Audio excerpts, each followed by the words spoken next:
Isang luhang hindi pumatak, isang katotohanang sumampal sa kanyang pagkatao. Habang hawak ni Mirela ang pasalubong para sa asawa, nakita niya si Rafael na hinahalikan si Valeria sa harap ng madla. Sa halip na kalinga, malamig na utos mula kay Doña Celestina ang tinanggap niya para daw sa dangal ng pamilya. Itinapon siya sa kailaliman ng pagtatraidor, ngunit hindi nila alam, sa dilim siya kukuha ng lakas para bumangon. Kaya mo bang tiisin ang bawat hapdi para sa isang matamis na pagtatapos? Paano kung ang taong inaasahan mong magliligtas sa iyo ay siya palang kukuha ng lahat sa iyo? Hindi ko naman talaga siya minahal, Valeria. She is just a convenient partner for the business. Parang calculator na kailangang laging nasa tabi ko. Pero walang buhay, walang kulay. Ang tinig ni Rafael ay umalingaw-ngaw sa gitna ng abalang ingay ng departure area ng airport. Bawat salita ay tila isang matalim na balisong na humihiwa sa katahimikan ng puso ni Mirela. Nakatayo siya ilang hakbang lamang, ang layo mula sa kinaroroonan ng kanyang asawa, nakatago sa likod ng isang malaking poste. Sa kanyang mga kamay ay mahigpit niyang hawak ang isang paper cup ng paboritong kape ni Rafael. Isang barakong kape na binili niya pa sa labas ng airport dahil alam niyang iyon lang ang nakakapagpakalma sa asawa pagkatapos ng mahabang biyahe. Ang init ng kape ay nanunuot sa kanyang palad. Ngunit sa loob ng kanyang dibdib, ang tanging nararamdaman niya ay ang unti-unting panlalamig ng kanyang buong pagkatao. Ilang oras siyang naghintay rito, sabik na sorpresahin ang asawa mula sa kanyang business trip sa Cebu. Inayos pa niya ang kanyang buhok at nagsuot ng damit na alam niyang paborito nito.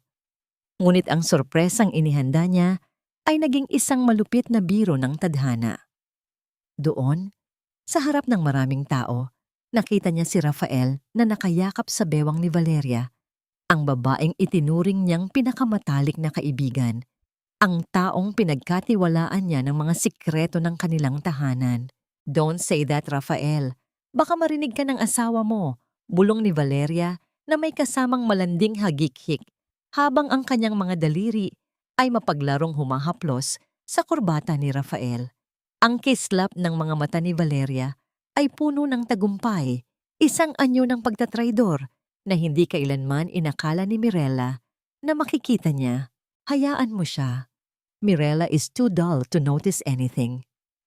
Basta ang mahalaga, nailipat na natin ang pondo ng kumpanya sa account mo. She won't find out because she trusts me too much. And that is her biggest mistake, sagot ni Rafael bago niya muling idinampi ang kanyang mga labi sa noo ni Valeria. Sa sandaling iyon, tila huminto ang pag-ikot ng mundo para kay Mirela. Ang kape sa kanyang kamay ay unti-unting tumagilid hanggang sa bumuhos ang mainit na likido sa sahig. Kumakalat sa mapuputing tiles na parang isang mantsa ng pagkabigo na hindi na kailanman mabubura. Wala siyang naramdamang hapdi mula sa tilamsik ng mainit na kape sa kanyang balat. Dahil ang hapdi sa kanyang puso ay mas matindi, mas malalim, at mas mapanira. Ang kanyang hininga ay naging mabigat. Bawat paglanghap ay tila may kasamang bubog na sumusugat sa kanyang baga. Nais niyang sumigaw, nais niyang sugurin ang dalawa at bawiin ang dangal na kinuha nila sa kanya. Ngunit ang kanyang mga paa ay tila nabaon sa semento. "Mirela?" Isang malamig at pamilyar na tinig ang bumasag sa kanyang pagkakatulala. Paglingon niya, nakatayo sa kanyang likuran si Doña Celestina, ang kanyang biyenan. Ang mukha ng matanda ay walang bakas ng gulat o awa. Sa halip, ang mga mata nito ay puno ng pagbabanta at paghatol. Hindi man lang tiningnan ni Doña Celestina ang nagkakayakap na si Rafael at Valeria sa malayo. Tila ba ang eksenang yon ay isang bagay na dati na niyang alam at pinahihintulutan. "Ma'am, nakita niyo ba? Nakita niyo ang ginagawa ni Rafael?" Nauutal na tanong ni Mirela. Ang kanyang boses ay nanginginig sa pagitan ng hikbi at galit. Lumapit ang matanda at hinawakan ng mahigpit ang braso ni Mirela. Ang mga kuko nito ay bumaon sa kanyang manipis na balat. Umayos ka, Mirela. Huwag kang gagawa ng eksena rito. Isipin mo ang pangalan ng mga Cortez. Ayaw kong maging laman tayo ng mga chismis dahil lang sa pagiging emosyonal mo. Pero si Rafael, may iba siya. At ninanakawan niya ang kumpanya. Patuloy na sumbat ni Mirela habang ang mga luha ay nagsisimulang pumatak. Sunod-sunod, parang ulan na walang katapusan. Tumitig ng diretso si Doña Celestina sa kanya. Ang kanyang mukha ay tila isang maskarang gawa sa bato. Manahimik ka. Ang isang mabuting asawa ay marunong magbulag-bulagan para sa kapayapaan ng pamilya. Isipin mo ang utang na loob ng tatay mo sa amin. Kung gagawa ka ng gulo ngayon, sisiguraduhin kong pati ang huling sentimong natitira sa inyo ay mawawala. Ngumiti ka at lumapit sa asawa mo. Kunwari ay, ngayon mo lang siya nakita. Ang bawat salita ni Doña Celestina ay tila isang mabigat na kadena na pumupuluot sa leeg ni Mirela. Ito ang pamilyang pinagsilbihan niya ng 5 taon. Ito ang tahanang inakala niyang kanlungan niya. Ngunit sa isang iglap, nalaman niyang siya ay isang banyagang pinahihintulutan lamang manatili hanggat siya ay kapaki-pakinabang. Dahan-dahang binitawan ni Mirela ang baso ng kape. Hinayaan itong mahulog ng tuluyan sa sahig nang walang anumang tunog, kundi ang pagtilamsik ng natitirang likido. Tumingin siya kay Rafael na ngayon ay nakangiti na habang kumakaway sa kanya. Tila ba ang lalaking ito ay hindi ang mismong tao na sumaksak sa kanyang likuran, ilang sandali lang ang nakalipas. Lumingon siya kay Valeria na nagkunwaring nag-aayos ng gamit. Ang mga mata nito ay puno ng mapait na pangungutya. Habang naglalakad siya palapit sa kanila, bitbit ang bigat ng kanyang nadurog na puso. Isang katanungan ang paulit-ulit na umuukit sa kanyang isipan. Hanggang kailan niya kayang dalhin ang bigat ng isang kasinungalingan? Hanggang kailan siya magiging anino sa sarili niyang buhay bago siya tuluyang maglaho sa dilim? Nakalimutan ko na bang paano huminga ng walang kasamang sakit? O sadyang ang bawat hininga ko ay pag-aari na rin nila? Ang katahimikan ng mansyon ng mga Cortez ay hindi nagbibigay ng kapayapaan. Sa halip, ito ay tila isang mabigat na kumot na dahan-dahang sumasakal sa bawat hininga ni Mirela. Isang araw pa lamang ang lumilipas mula nang gumuho ang kanyang mundo sa airport. Ngunit ang bawat segundo ay tila isang taon ng pagdurusa. Habang nakatayo siya sa gitna ng malawak na sala, pinagmamasdan niya ang pagpasok ng mga maletang hindi sa kanya, kundi sa babaeng unti-unting kukuha ng lahat ng natitira sa kanyang pagkatao. Dito muna titira si Valeria, Mirela. Masyadong marami ang trabaho sa kumpanya at kailangan siya ni Rafael sa tabi niya para sa mga dokumento. Tutal, malaki naman itong bahay, hindi ba? Ang tinig ni Doña Celestina ay malamig pa sa marmol na sahig habang humihigop ng tsaa na tila walang anumang nangyayaring mali. Ma'am, are you serious? Patitirahin niyo siya rito? After everything I saw? Ang boses ni Mirela ay halos pabulong. Natatakot na baka kapag nilakasan niya ito, ay tuluyan na siyang gumuho sa harap ng kanyang mga kaaway. Huwag kang masyadong paranoid, Mirela. Business lang ang pinunta ko rito. I'm just here to help Rafael. You should be thankful na may tumutulong sa asawa mo para hindi siya masyadong stressed. Sabad ni Valeria habang dahan-dahang tinatanggal ang kanyang salamin sa mata. May ngiti sa kanyang mga labi. Isang ngiting tila nagsasabing, panalo na siya bago pa man magsimula ang laban. Tumingin si Mirela kay Rafael, naghahanap ng kahit katiting na depensa, kahit isang sulyap ng pagsisisi.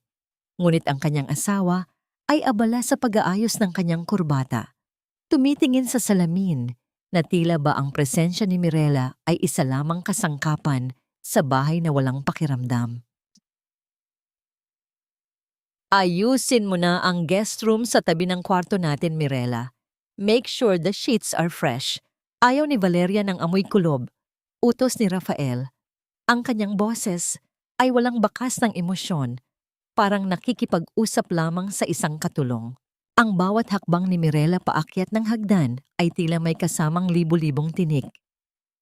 Sa loob ng guest room, habang inilalatag niya ang mapuputing kumot, ang kanyang mga kamay ay nanginginig. Bawat haplos niya sa tela ay nagpapaalala sa kanya ng sarili niyang wedding bed, ang lugar na inakala niyang sagrado, ngunit ngayon ay nilapastangan na ng mga lihim at kasinungalingan. Pinilit niyang pigilin ang kanyang mga luha. Ayaw niyang makita nila siyang mahina. Ang kanyang mga kuko ay bumaon sa kanyang palad, nag-iiwan ng mga mapupulang marka na tila mga munting paalala ng kanyang kinikimkim na galit. Pagbaba niya sa kusina upang kumuha ng tubig, naabutan niya si Valeria na nakasandal sa counter. Tila hinihintay talaga siya. Ang katahimikan sa pagitan nila ay napuno ng tensyon hanggang sa marinig ang pagbuhos ng tubig sa baso ni Mirela, ang tanging ingay na bumabasag sa nakakabinging katahimikan. You know, Mirela, you're too good for this world, too obedient, too boring. Hindi mo ba napapansin? Rafael is starving for excitement and you're just a plain white bread. Pangungutya ni Valeria habang dahan-dahang lumalapit sa kanya. Ang white bread, Valeria, ay nakakabusog at totoo. Ang tulad mo, isang matamis na lason. Akala mo ba hindi ko alam ang ginagawa niyo? Akala mo ba habang buhay kang makakapagtago sa likod ni Doña Celestina? Sagot ni Mirela, ang kanyang boses ay matatag kahit na ang kanyang kalooban ay nanginginig sa puot. Oh, hindi ako nagtatago. I'm right here, in your house, in your kitchen, and very soon, in every part of your life. Accept it, Mirela. You're losing. Bulong ni Valeria bago siya tumalikod at naglakad palayo. Ang bawat tunog ng kanyang mga takong sa sahig ay tila isang palakpak ng tagumpay. Naiwang mag-isa si Mirela sa dilim ng kusina. Napahawak siya sa gilid ng mesa. Ang kanyang mga daliri ay humahaplos sa kahoy hanggang sa maramdaman niya ang gasgas nito. Sa sandaling iyon, isang malakas na determinasyon ang nagsimulang mabuo sa kanyang dibdib. Hindi siya papayag na basta na lamang tapakan. Kung nais nilang maglaro sa sarili niyang bahay, ibibigay niya sa kanila ang laro ng kanilang buhay. Paakyat na sana siya sa kanyang kwarto nang mapahinto siya sa tapat ng bukas na pintuan ng guest room. Doon, nakita niya si Valeria na nakatayo sa harap ng salamin. Sinusukat ang isang manipis at malasot lang nightgown. Isang kulay rosas na manipis na damit na may mga bordadong rosas sa laylayan. Nanigas ang buong katawan ni Mirela. Iyon ang nightgown na binili ni Rafael noong anibersaryo nila 3 buwan na ang nakalilipas. Sabi ni Rafael na wala ang paper bag sa mall kaya hindi niya naibigay. Ngayon, suot-suot na ito ng ibang babae. Ang mga daliri ni Valeria ay malanding humahaplos sa tela na dapat ay para sa balat ni Mirela. Ang sakit na naramdaman niya ay hindi na lamang basta hapdi. Ito ay isang apoy na dahan-dahang tumutupok sa lahat ng natitirang pag-ibig sa kanyang puso. Pinanood niya si Valeria na humarap sa salamin at ngumiti. Habang sa dilim ng pasilyo, ang mga mata ni Mirela ay unti-unting nagbabago.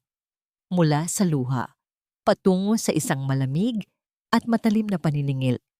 Sitit kokog, gaano nga ba kalalim ang sugat na kayang tiisin ng isang puso bago ito tuluyang maging bato?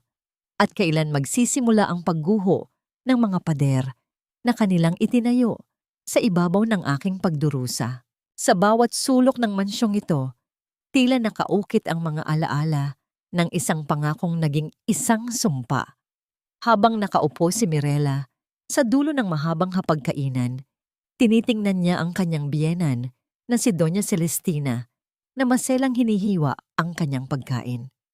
Ang bawat pagkilos ng matanda ay puno ng awtoridad, isang uri ng kapangyarihan na tila nagpapaalala kay Mirela na siya ay isang panauhin lamang na may malaking utang na dapat bayaran. Bakit ganyan ang hitsura mo, Mirela? Para kang pinagsakluban ng langit at lupa. Pagsisimula ni Doña Celestina, hindi man lang nag-aangat ng tingin. dapat ay maging masaya ka. Narito si Valeria para pagaanin ang trabaho ng asawa mo. Isang malaking tulong yon sa pamilya. Tulong? O isang paraan para saktan ako sa harap niyo mismo, Mom?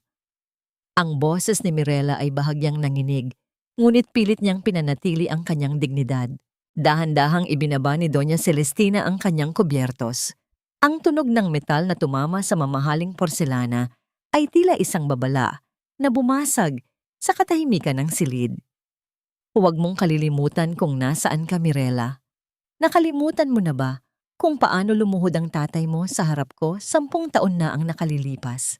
Kung hindi dahil sa mga Cortez, nasa kulungan ang ama mo at namumulubi kayo sa kalsada. Kami ang nagligtas sa dangal ng mga Santos.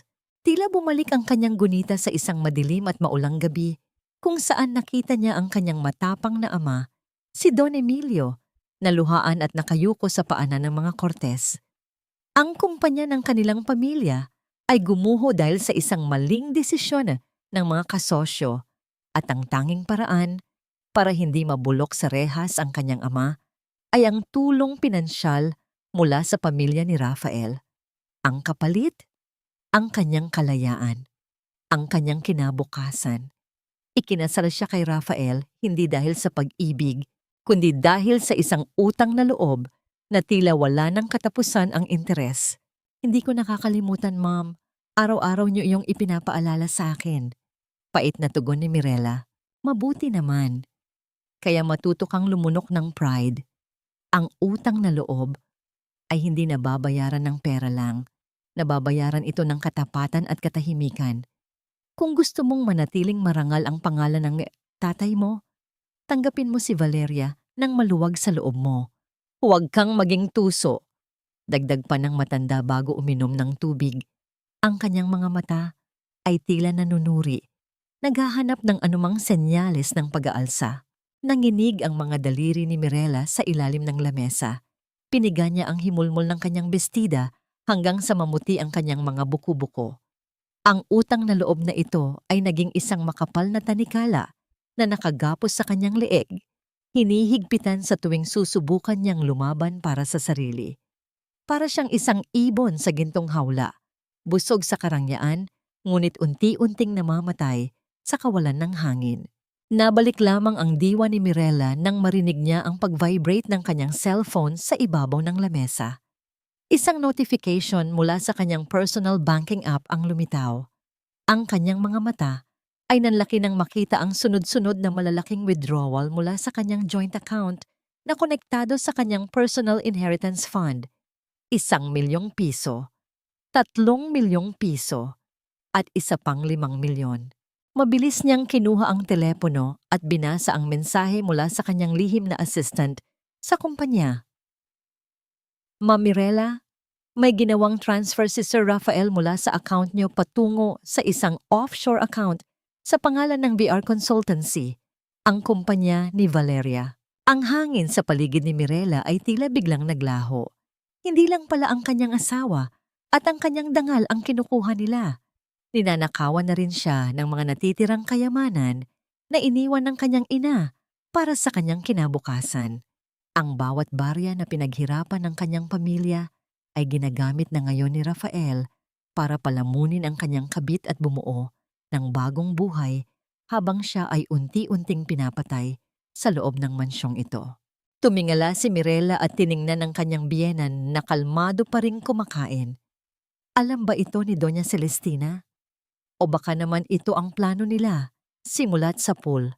Ang ubusin siya hanggang sa wala na siyang matirang lakas para tumayo sa sarili niyang mga paa? Isang malamig na pakiramdam ang gumapang sa kanyang likuran. Ang bawat tibok ng kanyang puso ay tila isang tambol na naghahanda para sa isang digmaan. Hindi na ito tungkol sa utang na loob. Ito ay tungkol na sa kanyang kaligtasan. Gaano pa karaming bahagi ng aking pagkatao ang dapat kong isakripisyo sa altar ng kanilang kasakiman bago ko mapagtanto na ang tanikalang ito ay ako lamang ang may hawak ng susi. Ang bawat pag-ikot ng gulong ng sasakyan palayo sa mansyon ng mga Cortez ay tila pagpunit sa isang makapal na lambong na bumabalot sa paghinga ni Mirela. Sa tuwing bumibisita siya sa lumang bahay ng kanyang ama, baon niya ang isang matinding bigat sa dibdib, ngunit kasabay nito ang isang kakaibang pananabik na makatakas kahit pansamantala sa impyernong kanyang kinagisnan. Ang bakuran ni na Don Emilio ay puno ng mga punong mangga na ang mga dahon ay sumasayaw sa ihip ng hangin. Lumilikha ng isang marahang kaluskos na tila bumubulong ng mga alaalang masaya at payapa. Pagpasok niya sa malawak na beranda, naabutan niya si Rafael na nakatayo malapit sa kanyang ama. Ang kanyang asawa ay may hawak na baso ng alak, habang si Don Emilio ay nakaupo sa isang tumba-tumba, nakatingin sa kawalan at bahagyang tumutulo ang laway sa gilid ng labi. Ang mga mata ng matanda ay tila walang buhay, isang anino na lamang ng dating makapangyarihang bilyonaryo na kinatatakutan sa mundo ng real estate. Look at him, Mirela. Your father is like a broken clock, completely useless and just waiting for the battery to die. Panggungot siya ni Rafael habang dahan-dahang tinatapik ang balikat ng matanda na tila ba ito ay isang alagang hayop. Mabuti na lang at nandito ako para asikasuhin ang mga naiwan niyang lupain. Kung hindi, baka pati itong bahay niyo ay naisangla na sa sobrang kalituhan niya. Huwag mong pagsalitaan ng ganyan ng tatay ko, Rafael. Pigil ni Mirela, ang kanyang boses ay puno ng pait. Bakit? Hindi naman niya ako naririnig. He's gone, Mirela. Ang natitira na lang sa harap mo ay isang katawang tao na wala ng isip. Tumatawang sagot ni Rafael bago uminom ng huling lagok ng alak. I have to go. May meeting pa kami ni Valeria tungkol sa bagong project. Bantayan mo na lang ang bata mo. Nabalot ng katahimikan ng beranda nang umalis si Rafael. Ang tanging naririnig na lamang ay ang regular na pag-ugoy ng tumba-tumba sa sahig na kahoy, isang mabagal at malungkot na ritmo sa gitna ng hapon. Lumapit si Mirela sa kanyang ama at lumuhod sa harap nito. Hinawakan niya ang mga kulubot na kamay ng matanda. Ang mga kamay na dati ay nagtatayo ng mga gusali, ngunit ngayon ay nanginginig at malamig. Tay, sorry po. Sorry po kung hinahayaan ko siyang tratuhin kayo ng ganyan. Bulong ni Mirela habang isinasandal ang kanyang noo sa palad ng ama. Ang kanyang mga luha ay nagsimulang pumatak. Dahan-dahang nababasa ang suot na barong ng matanda. Ngunit sa isang iglap, naramdaman ni Mirela ang isang mahigpit na pisil sa kanyang kamay.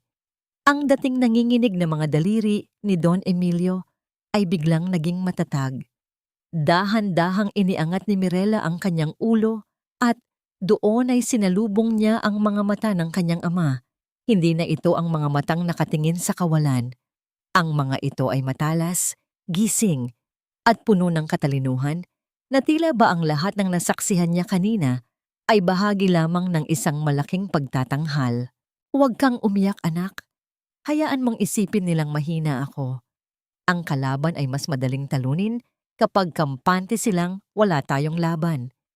Ang boses ni Don Emilio ay malalim at buo, malayo sa paos na ungol na ipinapakita niya sa harap ni Rafael. Tay, nagpapanggap lang po kayo? Gulantang na tanong ni Mirela. Ang kanyang puso ay nagsimulang tumibok ng mabilis dahil sa halong-halong gulat at pag-asa. Kailangan, Mirela. Dahil kung alam ni Rafael na alam ko ang bawat nakaw na pirma at bawat pondong inililipat niya, baka matagal na akong wala sa mundong ito. Pinagmamasdan ko lang sila, anak. Hinihintay ko ang tamang pagkakataon. Sagot ni Don Emilio habang dahan-dahang inaabot ang isang maliit na bulsa sa loob ng kanyang wheelchair. Mula rito, inilabas niya ang isang maliit na kahon na gawa sa pelus. Pagbukas nito, bumulaga kay Mirela ang isang lumang susi na may kakaibang disenyo, tila gawa sa tanso na may mga ukit ng isang nakasarang pinto.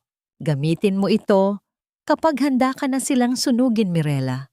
Ang susing ito ay magbubukas sa isang tagong vault sa opisina ko sa Makati.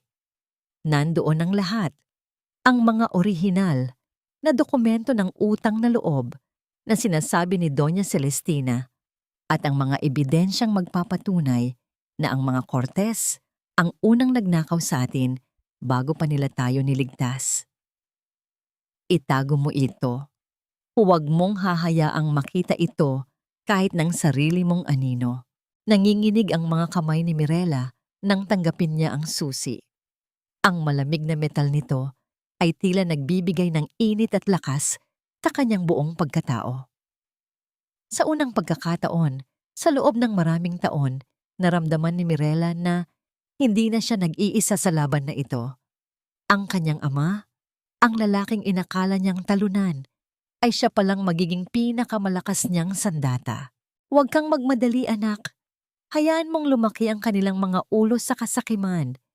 Dahil kapag mas mataas ang lipad, mas masakit ang pagbagsak.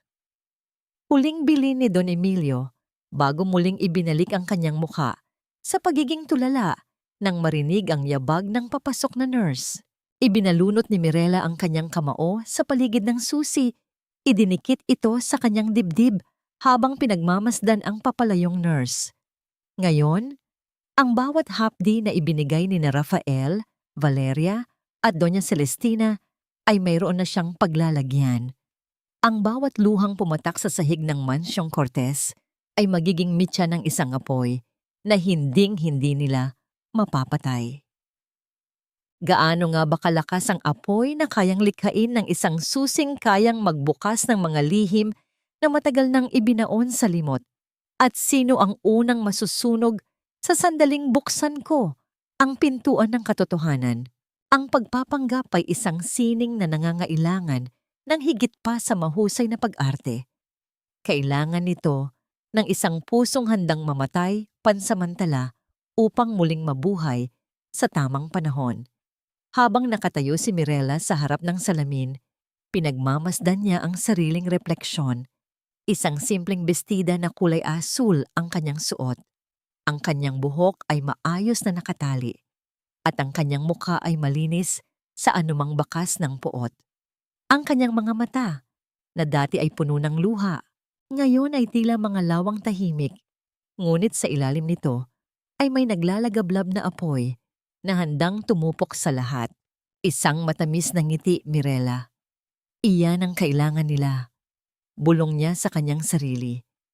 Ang marang paglapat ng kanyang mga daliri sa kanyang pisngi ay tila isang ritual ng paghahanda para sa isang giyera kung saan ang kanyang pinakamalakas na sandata ay ang kanyang pananahimik.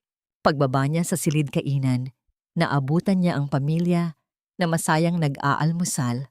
Ang tawanan ni na Rafael at Valeria ay pumupuno sa silid. Isang tunog na dati ay tila musika sa pandinig ni Rafael, ngunit ngayon ay tila gasgas na plaka sa pandinig ni Mirela. Sa tabi nila, si Doña Celestina ay tumatango ng may pagsang-ayon. Tila ba ang lahat ay nasa tamang ayos? Good morning everyone! Masayang bati ni Mirela. Ang kanyang boses ay malambot at puno ng pekeng kalinga. Lumapit siya kay Rafael at dahan-dahang hinaplos ang balikat nito. Hon, ipinaghanda kita ng paborito mong omelette. I realize na masyado akong naging emosyonal nitong mga nakaraang araw. I'm sorry. Natigilan si Rafael, ang tinidor na may piraso ng bacon ay napahinto sa tapat ng kanyang bibig. Nagkatinginan sila ni Doña Celestina, baka sanggulat sa kanilang mga mata. Si Valeria naman ay bahagyang itinaas. Ngimis sa manak kanyang kilay, tila sinusukat ang katapatan ng mga salita ni Mirela. Well, it's about time, Mirela. Akala ko ay habang buhay ka nang magmumukmok sa kwarto mo.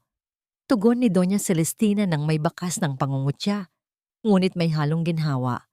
Mabuti at natauhan ka na ang papel mo rito ay suportahan ang asawa mo, hindi ang maging pabigat. I know, Ma'am, marami lang akong iniisip. Pero na-realize ko, you're right.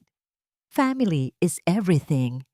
Sagot ni Mirela habang inilalagay ang omelette sa pinggan ni Rafael. Valeria, I'm sorry too kung naging matigas ako. I hope we can start over for the sake of the business.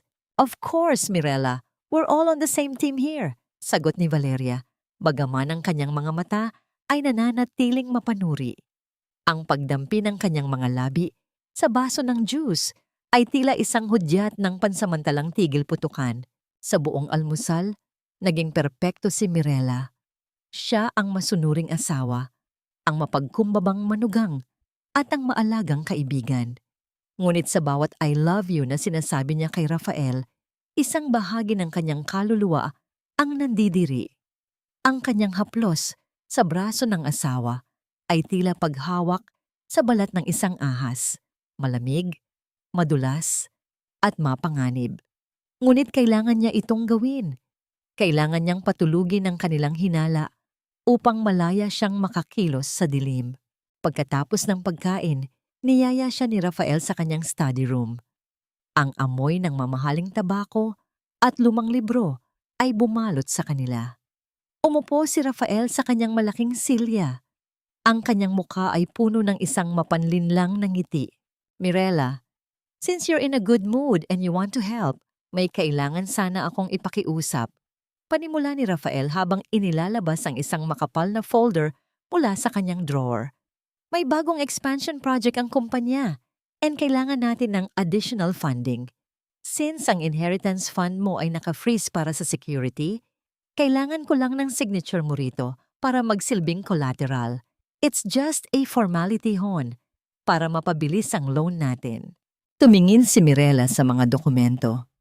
Ang mga letra ay tila nagsasayaw sa kanyang paningin, ngunit ang kanyang isipan ay mabilis na nagbabasa sa pagitan ng mga linya. Hindi ito collateral para sa expansion. Ito ay isang dokumento na naglilipat ng lahat ng utang ng kumpanya ni Rafael sa kanyang pangalan. Kung pipirma siya, siya ang magiging responsable sa lahat ng nakaw na pondo at maling transaksyon na ginawa ni Rafael at Valeria. Gagawin siyang sacrificial lamb. Is this safe, hon? Alam mo namang wala akong masyadong alam sa mga ganitong paperwork. Maang-maangang tanong ni Mirela. Ang kanyang mga mata ay puno ng kunwaring pagtitiwala. Trust me, Mirela. Gagawin ko ba ang isang bagay na ikakapahamak mo? This is for our future. Para sa atin din ito, sabi ni Rafael habang hinahawakan ng kamay ni Mirela. Pinipiga ito ng bahagya na tila ba isang pagpapakita ng pagmamahal. Naramdaman ni Mirela ang bigat ng panulat sa kanyang kamay. Sa labas ng bintana, ang mga dahon ng puno ay muling humampas sa salamin. Isang marahang kalabog na tila nagpapaalala sa kanya ng mga babala ng kanyang ama. Tumingin siya kay Rafael, na ngayon ay tila isang mandaragit na naghihintay sa kanyang biktima. Dahan-dahang idinampi ni Mirela ang dulo ng ballpen sa papel. Ang bawat kurba ng kanyang pirma ay tila isang hakbang patungo sa isang bangin. O kaya naman ay isang hakbang patungo sa kanyang kalayaan. Ngumiti siya kay Rafael, isang ngiting kasing ningning ng sikat ng araw, ngunit kasing lamig ng kamatayan. Sige hon, pipirma ako. Dahil gaya ng sabi mo, para naman ito sa ating lahat. Habang inilalagay niya ang huling tuldok sa kanyang pangalan, naramdaman ni Mirela ang mabilis na pagtibok ng kanyang puso. Hindi ito dahil sa takot, kundi dahil sa pananabik. Hindi nila alam, ang panulat na ito ay hindi lamang naglalagay ng kanyang pangalan sa utang. Ito rin ang panulat na gagamitin niya upang isulat ang huling kabanata ng kanilang kasakiman. Sa bawat pirma ba ay kalayaan ang aking binubuo?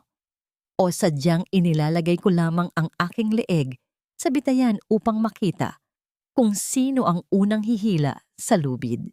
Ang bawat kislap ng mga kristal na chandelier sa malawak na ballroom ay tila mga nanunuya na mata na nakatingin sa bawat galaw ni Mirela.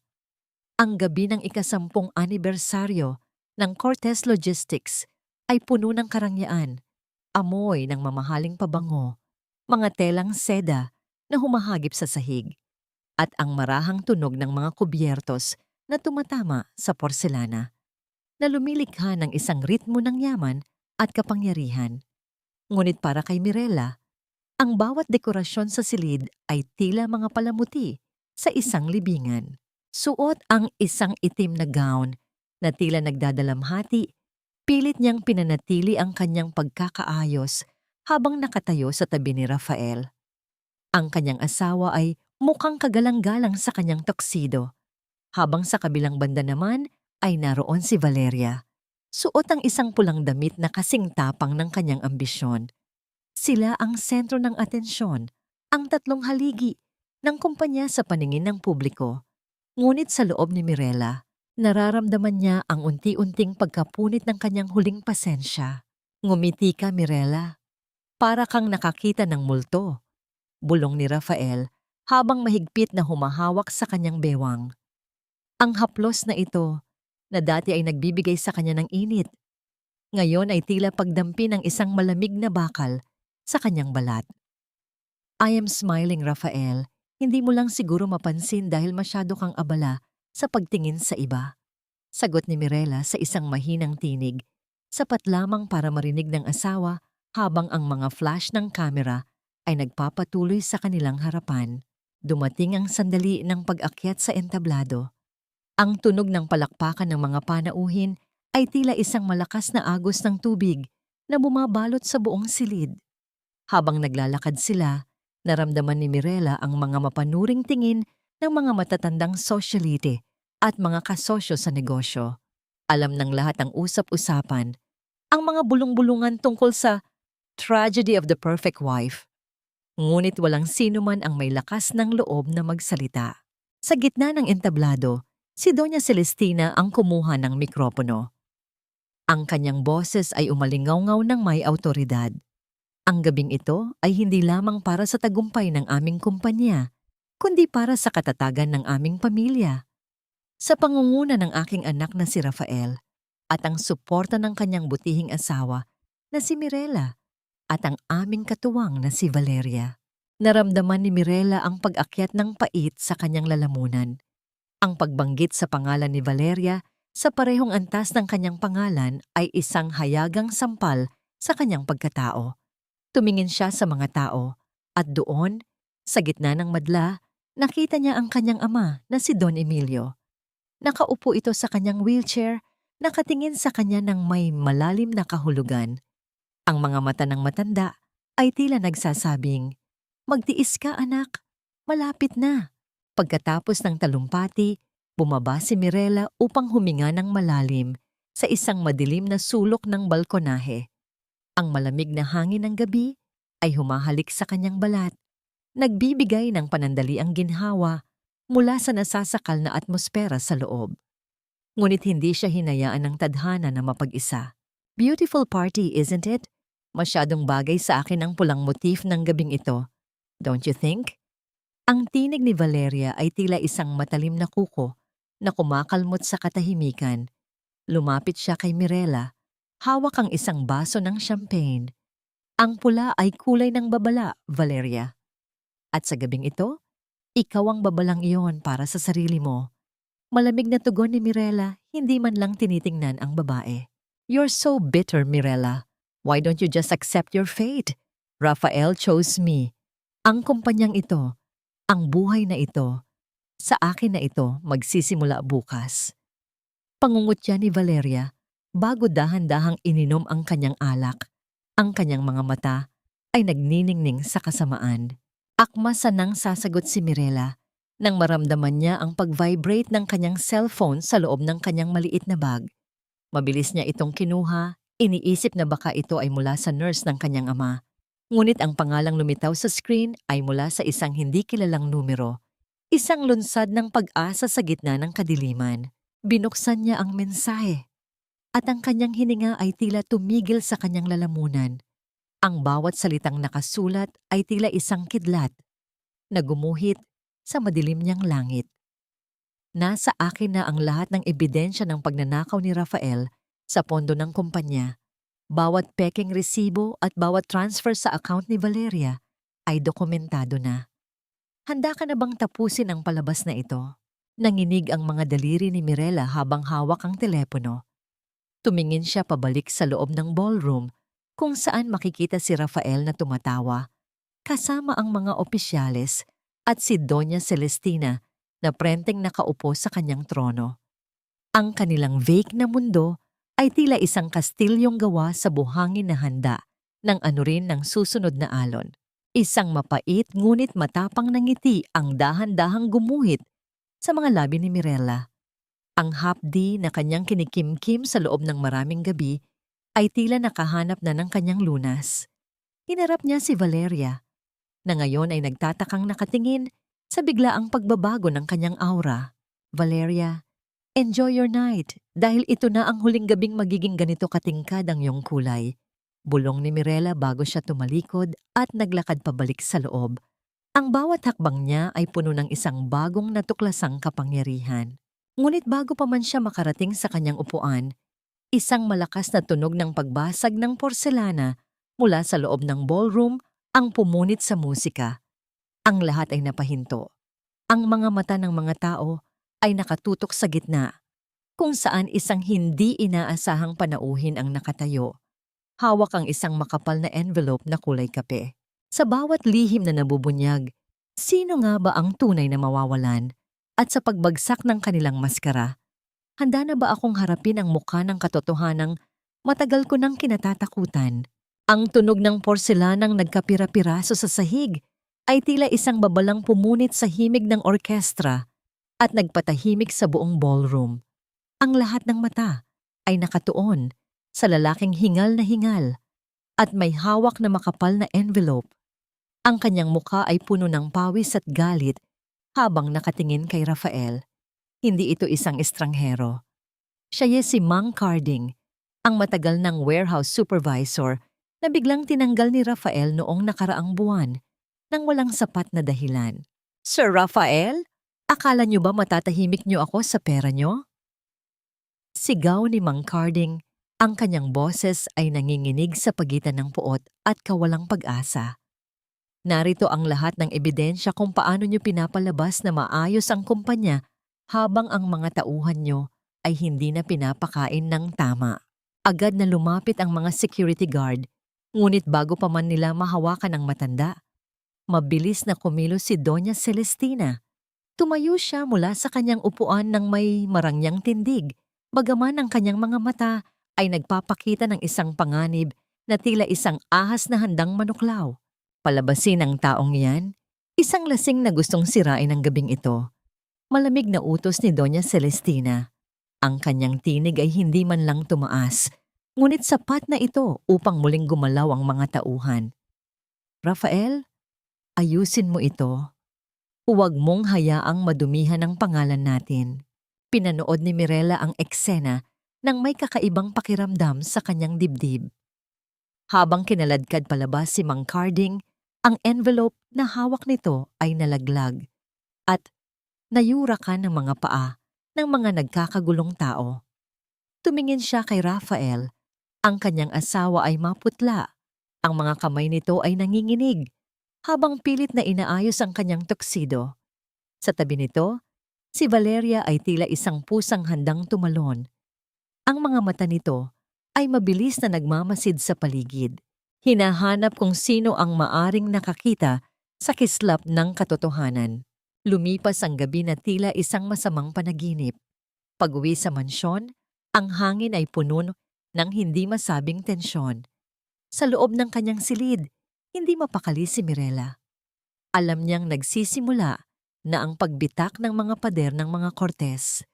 Kinuha niya ang susing ibinigay ng kanyang ama at hinawakan ito ng mahigpit. Kailangan niyang kumilos bago pa man sila tuluyang maging desperado at idamay siya sa kanilang paglubog.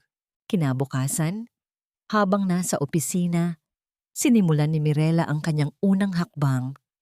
Gamit ang kanyang kaalaman sa pananalapi, dahan-dahan niyang inililipat ang kanyang sariling mga asset, ang mga naiwan ng kanyang ina na hindi pa nakukuha ni Rafael, patungo sa isang bagong tatag na foundation na nasa ilalim ng pangalan ng kanyang ama.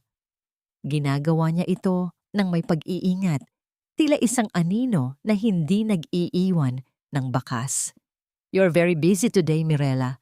Anong ginagawa mo sa mga personal accounts mo? Halos mapatalon si Mirella nang marinig ang tinig ni Valeria. Nakasandal ang babae sa pintuan ng kanyang home office. May hawak na kape at ang kanyang mga mata ay nanunuri. Hindi narinig ni Mirela ang pagpasok nito dahil sa sobrang focus sa computer. Just auditing my inheritance, Valeria. Kailangan kong siguraduhin na hindi ito nadadamay sa mga expansion ni Rafael na tila nagkakaproblema base sa nangyari kagabi. Tinang sagot ni Mirela habang mabilis na isinasara ang mga tab sa kanyang screen. Bakit parang nagmamadali ka? May itinatago ka ba? Lumapit si Valeria. Ang amoy ng kanyang matapang na pabango ay tila sumasakal sa maliit na espasyo. Alam mo, Mirela, don't play games with us. Rafael and I, we know everything that happens in this house. Then you should know that a wife has the right to protect what is hers, sagot ni Mirela habang tumatayo at hinaharap ang babae. Dahil sa nakikita ko, ang mga Cortez ay magaling kumuha, pero hindi magaling magtago ng ninakaw. Isang mapait na ngiti ang sumilay sa labi ni Valeria. We'll see about that.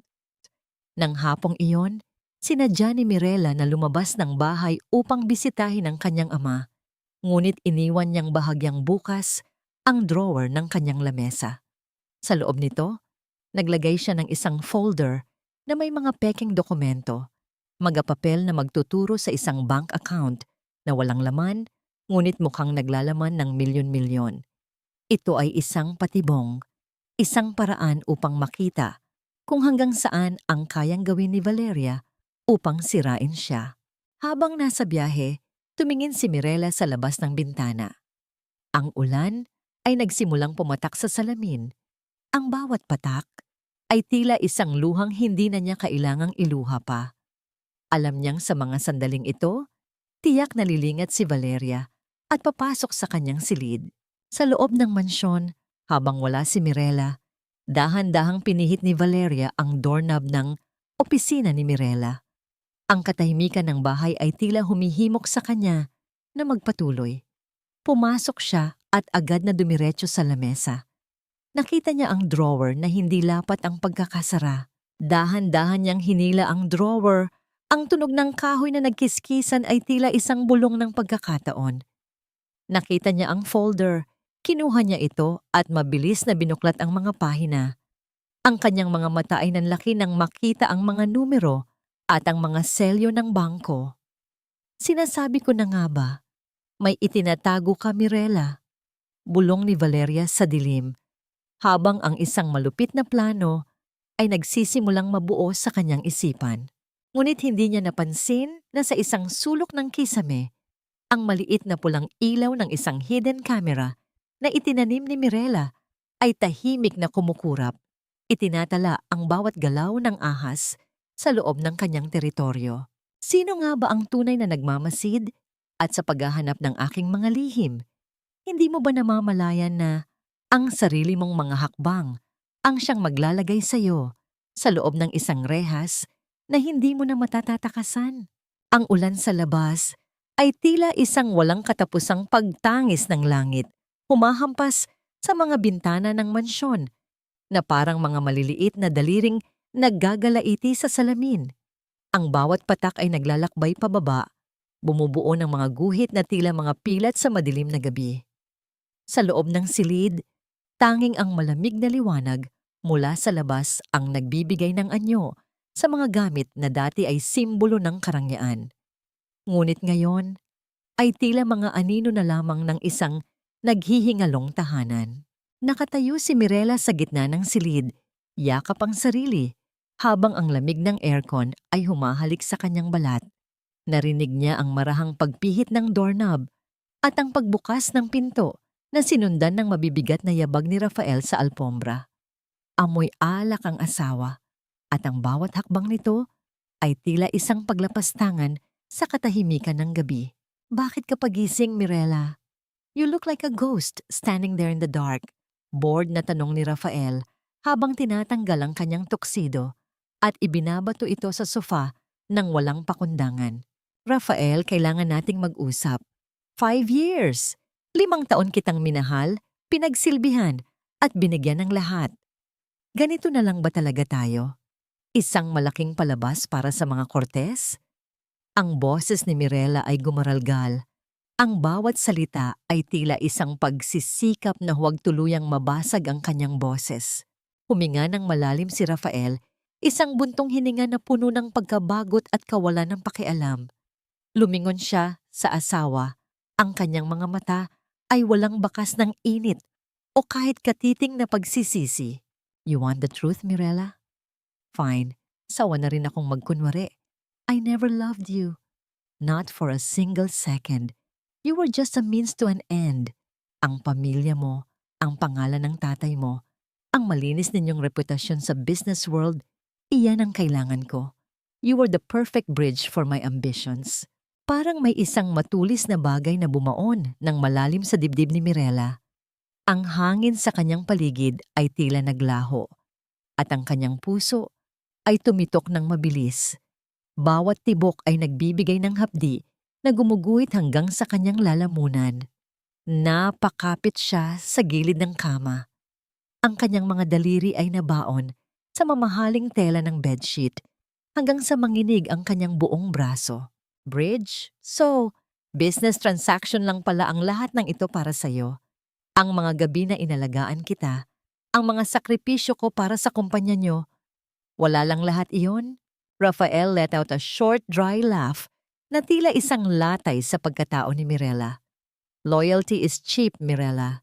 In this world, competence and excitement are what matter. Valeria gives me that.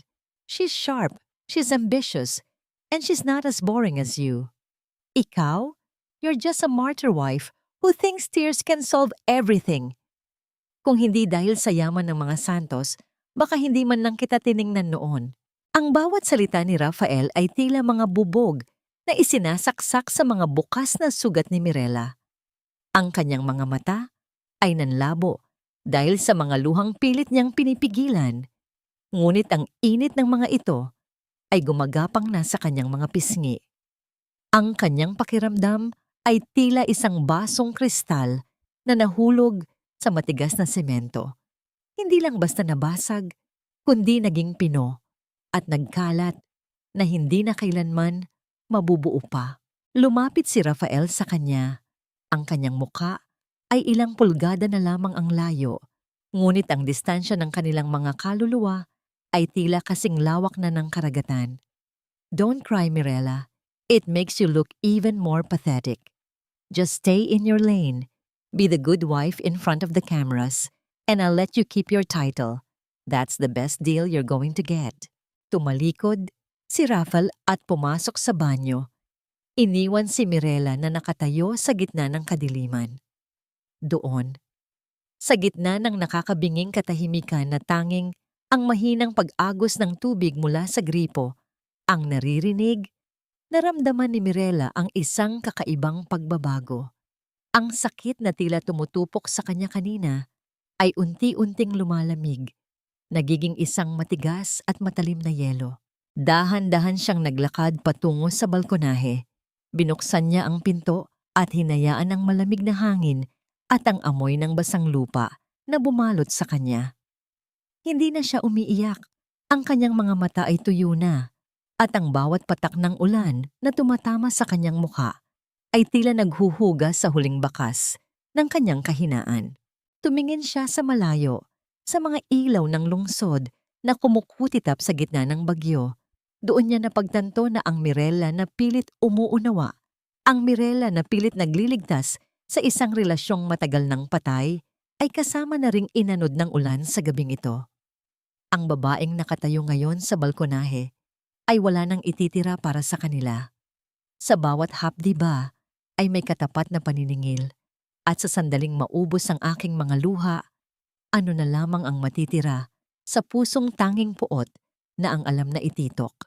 Ang bawat sikat ng araw na tumatama sa mahogany na mesa ng opisina ni Rafael ay tila isang mapanlinlang na pangako ng bagong simula. Sa loob ng silid na yon, ang hangin ay mabigat sa amoy ng kape at ang hindi mabigkas na amoy ng kasakiman. Nakaupo si Mirella sa tapat ng kanyang asawa. Ang kanyang mga kamay ay maayos na nakapatong sa kanyang kandungan. Habang pinagmamasdan ang bawat pagkilos ni Rafael, na tila ba isa itong biktima na dahan-dahang lumalapit sa Isang mabusising patibong.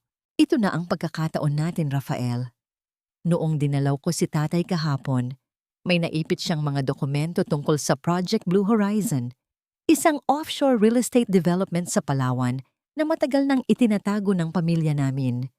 Panimula ni Mirela, ang kanyang boses ay malumanay, puno ng kunwaring pag-aalala at pagnanais na makatulong. Dahil sa kalagayan ni tatay, hindi na niya ito maasikaso. Pero ang mga asset na ito, kung mapasakamay mo, Rafael, hinding-hindi na tayo kailangang mag-alala sa mga utang ng Cortez Logistics.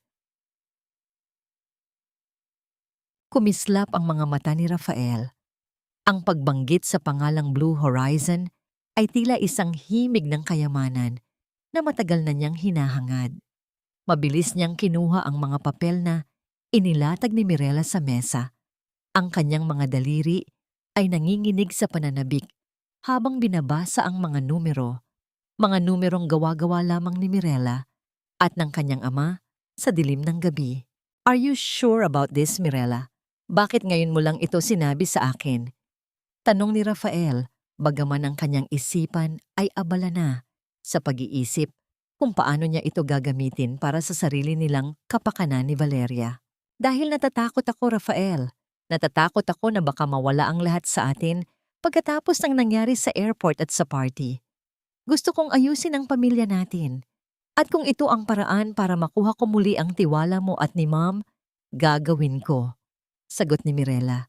Dahan-dahang itinaas ang kanyang paningin upang salubungin ang mga mata ng asawa. Ang kanyang mga mata ay puno ng katapatan, isang maskara na sadyang idinisenyo upang pasukuin ang hinala ng isang taong bulag sa sariling ambisyon. Good, mabuti at nag-iisip ka na ng tama, sabi ni Rafael habang hinahaplos ang mga pahina ng dokumento. Pero kailangan natin ng malaking capital para ma-activate itong project. Ang mga bangko, hindi sila basta-basta magpapahiram ng walang matibay na collateral. Dito na pumasok ang huling bahagi ng plano. Lumapit si Mirela sa tabi ni Rafael at dahan-dahang ipinatong ang kanyang kamay sa balikat nito. Naramdaman niya ang tigas ng katawan ng asawa. Isang katawang dati ay kanlungan niya, ngunit ngayon ay tila isang pader na kailangang gibain. Iyon ang dahilan kung bakit narito ako. Rafael, my father's name is still on the titles, but I can facilitate the transfer. If you use the remaining assets of Cortez Logistics and your personal properties as a guarantee, mas mabilis nating makukuha ang fund. Isipin mo na lang, Rafael, we will own the entire coastline. Valeria will be impressed. Mom will be proud of you. Ang pagbanggit sa pangalan ni Valeria ay tila naging mitsa. Ang pagiging uhaw ni Rafael sa pagkilala at kapangyarihan ang naging pinakamahina niyang bahagi. Hindi niya napansin ang bahagyang panginginig ng mga labi ni Mirela o ang lamig ng kanyang haplos. Ang tanging nakikita niya ay ang gintong hinaharap na iniaalok ng babaeng inakala niyang wala ng laban. Give me the pen, utos ni Rafael. Ang kanyang boses ay puno ng determinasyon. Isang mabigat na katahimikan ang bumalot sa silid. Tanging ang marahang paghinga ni Rafael at ang malayong tunog ng busina ng mga sasakyan sa labas ang naririnig. Dahan-dahang inabot ni Mirela ang panulat mula sa holder. Ang paglapat ng metal na panulat sa palad ni Rafael ay tila isang hudyat ng simula ng katapusan. Napanood ni Mirela ang bawat kurba ng pirma ni Rafael sa bawat pahina. Ang bawat tuldok, bawat linyang iginuguhit nito ay tila pagpapatibay sa sarili nitong bitayan. Inililipat ni Rafael ang lahat ng kanyang pag-aari, ang bawat lupain at ang bawat sentimo ng Kumpanya Cortez patungo sa isang proyektong walang pundasyon, isang pangakong sa hangin lamang nakatayo. Pagkatapos ng huling pirma, sumandal si Rafael sa kanyang silya, isang mapanuyang ngiti ang gumuhit sa kanyang mukha. Finally, sa wakas, Mirela, nagamit mo rin ang utak mo para sa pamilyang ito. Don't worry. Once the project starts, bibigyan kita ng share. You've earned it. Kinuha ni Mirela ang mga dokumento at maingat na inilagay sa loob ng kanyang folder. Salamat, Rafael. Maraming salamat sa pagtitiwala mo sa akin. Tumalikod si Mirela at nagalakad patungo sa pinto. Ang bawat hakbang niya ay tila mas magaan, ang bawat tibok ng kanyang puso ay tila isang awit ng tagumpay. Paglabas niya ng opisina, sinalubong siya ni Valeria na may dalang tasa ng tsa. Ang mapangaping tingin ng babae ay naroon pa rin, ngunit sa pagkakataong ito, hindi na ito nakakasugat kay Mirela. Anong ginagawa mo rito? Masyado kayatang masaya? Tanong ni Valeria. Ang kanyang boses ay puno ng suspisya. Wala naman, Valeria. Nag-uusap lang kami ng asawa ko tungkol sa kinabukasan namin. Sagot ni Mirela. Isang matamis at misteryosong nangiti ang kanyang ibinigay bago siya tuluyang lumampas sa babae. Nabalik ang tingin ni Mirela sa hawak niyang folder. Sa loob nito ay ang kinabukasan ni Rafael at Valeria. Isang kinabukasang nakasalalay na sa kanyang mga kamay. Sa bawat hapdi na ibinigay nila sa kanya, ito ang kanyang naging tugon. Hindi sapat ang luha, hindi sapat ang sigaw. Ang tunay na hustisya ay ang hayaan silang sirain ang sarili nilang mundo sa ngalan ng kanilang sariling kasakiman. Sa sandaling lumapat ang tinta sa papel, hindi mo ba naramdaman ang lamig ng hanging dala ng iyong sariling pagbagsak? At sa iyong pagtitiwala sa akin, sino nga ba ang tunay na nagtraidor sa ating dalawa? Ang bawat patak ng ulan na humahampas sa bubong ng mansyong Cortez ay tila isang malakas at walang katapusang palakpak ng tadhana. Sumasabay sa bawat tibok ng puso ni Mirela na puno ng matinding determinasyon. Sa loob ng malawak na sala, ang amoy ng mamahaling insenso at sariwang bulaklak ay hindi sapat upang tabunan ang umaalingasaw na amoy ng pagtatraidor. Nakatayo si Valeria sa paanan ng engranding hagdanan. Suot ang isang mamahaling silk robe na tila ba siya na ang reyna ng tahanang iyon, habang hawak ang isang baso ng alak na parang isang tropeyo ng kanyang tagumpay. Hindi mo ba napapansin, Mirela? Ang hangin sa bahay na ito ay nagbabago na. Masyado nang masikip para sa ating dalawa. Panimula ni Valeria, ang kanyang boses ay tila isang malambot na kislap ng kuryente na may dalang panganib. Dahan-dahan siyang uminom. Ang kanyang mga mata ay nagniningning sa ilalim ng liwanag ng chandelier. Hindi kumibo si Mirela. Nanatili siyang nakatayo malapit sa pintuan. Ang kanyang mga kamay ay mahigpit na nakakapit sa strap ng kanyang bag kung saan nakatago ang folder ng mga dokumentong pinirmahan ni Rafael. Pinanood niya ang bawat galaw ni Valeria. Ang mapagmataas na pag-angat ng bab nito, ang mapanuyang ng ngiti, at ang paraan ng paghaplos nito sa mga mamahaling muebles na pinaghirapan ni Mirela na iayos sa loob ng maraming taon. Actually, Rafael and I talked about this last night. Masyado ka nang maraming alam at masyado ka nang nakakasagabal sa mga plano namin para sa Blue Horizon. It's better if you pack your bags and leave today. Ngayon din, dagdag ni Valeria, habang inilalapag ang baso sa lamesang gawa sa kristal na lumikha ng isang matunog na damba sa gitna ng katahimikan.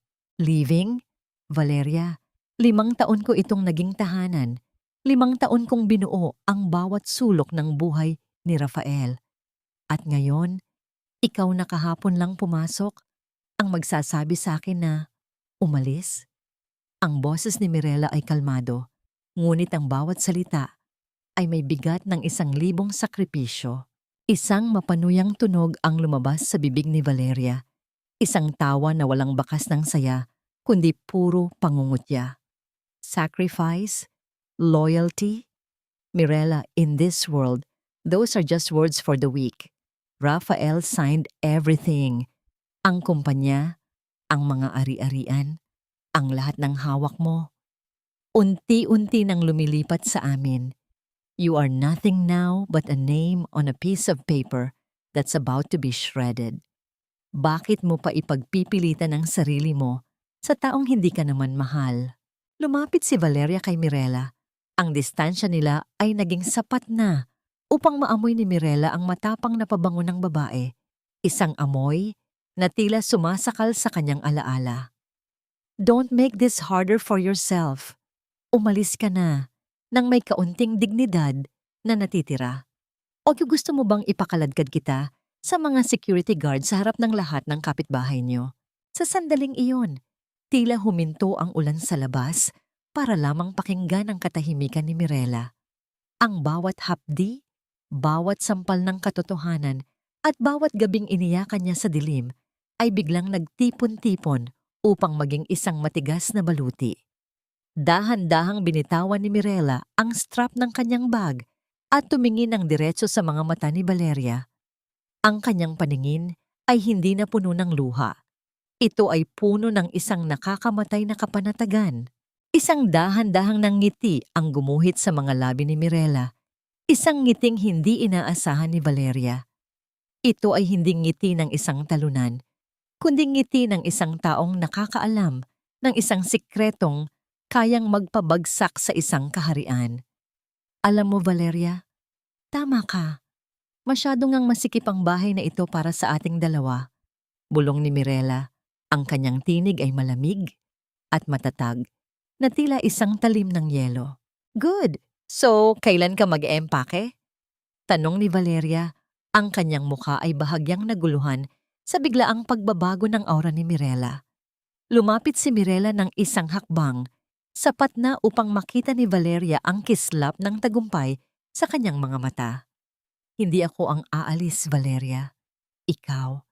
At isama mo na ang lahat ng mga pangarap mong gawa sa kasinungalingan. Napaatras si Valeria. Ang kanyang kilay ay nagkasalubong sa gitna ng matinding pagtataka at umuusbong na takot.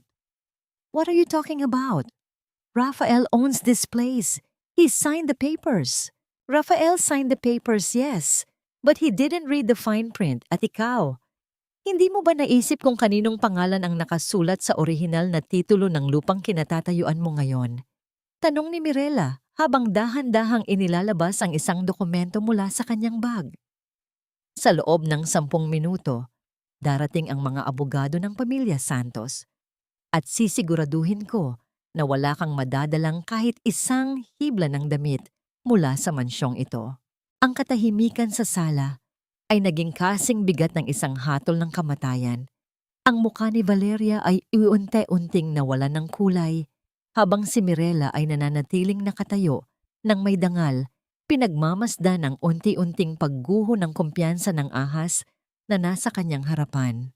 Sa labas, ang kulog ay umalingaw-ngaw ng malakas, tila isang hudyat na ang panahon ng pagtitiis ay opisyal nang natapos. Gaano nga ba kasakit ang mahulog mula sa rurok ng iyong kayabangan? At sa sandaling ma-realize mong ang lupang tinatayuan mo ay isang bitag, meron pa bang puwang para sa iyong paghingi ng tawad? Ang bawat pag-vibrate ng mga telepono sa ibabaw ng mga lamesang gawa sa mahogany ay tila isang mabilis na tibok ng pusong puno ng kaba, isang tunog na hindi tumitigil at tila nagbabadya ng isang malaking sakuna. Sa loob ng opisina ng Cortez Logistics, ang hangin ay naging kasing bigat ng isang makapal na usok na mahirap langhapin. Ang mga tauhan ay nagbubulungan, ang kanilang mga mata ay puno ng pag-aalinlangan habang pinagmamasdan ng kanilang amo na si Rafael na hindi magkandamayaw sa pagsagot sa mga tawag. Ano? Hindi maaring mag-bounce ang checking iyon. Ibinigay ko ang lahat ng collateral na kailangan nyo. Ang boses ni Rafael ay paos at puno ng desperasyon. Ang kanyang mga daliri ay mahigpit na nakahawak sa gilid ng mesa hanggang sa mamuti ang kanyang mga buko-buko. Ngunit sa kabilang linya, tanging ang malamig na katotohanan mula sa bangko ang kanyang naririnig. Ang proyektong Blue Horizon ay walang rehistrasyon at ang lahat ng pondong inilabas niya ay tila naglaho na parang bula sa hangin. Sa mansyon, hindi rin magkamayaw ang kaba sa dibdib ni Doña Celestina. Nakaupo siya sa kanyang paboritong silya, ngunit ang kanyang marangyang tindig ay tila uunti-unting nayuyuko ng isang hindi nakikitang bigat. Pinagmamasdan niya ang mga tauhan ng bangko na nagsisimulang mag-imbentaryo sa labas ng kanilang bakuran. Ang bawat gamit na kanilang itinatala ay tila isang bahagi ng kanyang dangal na unti-unting kinukuha. Mirela, anong ginawa mo?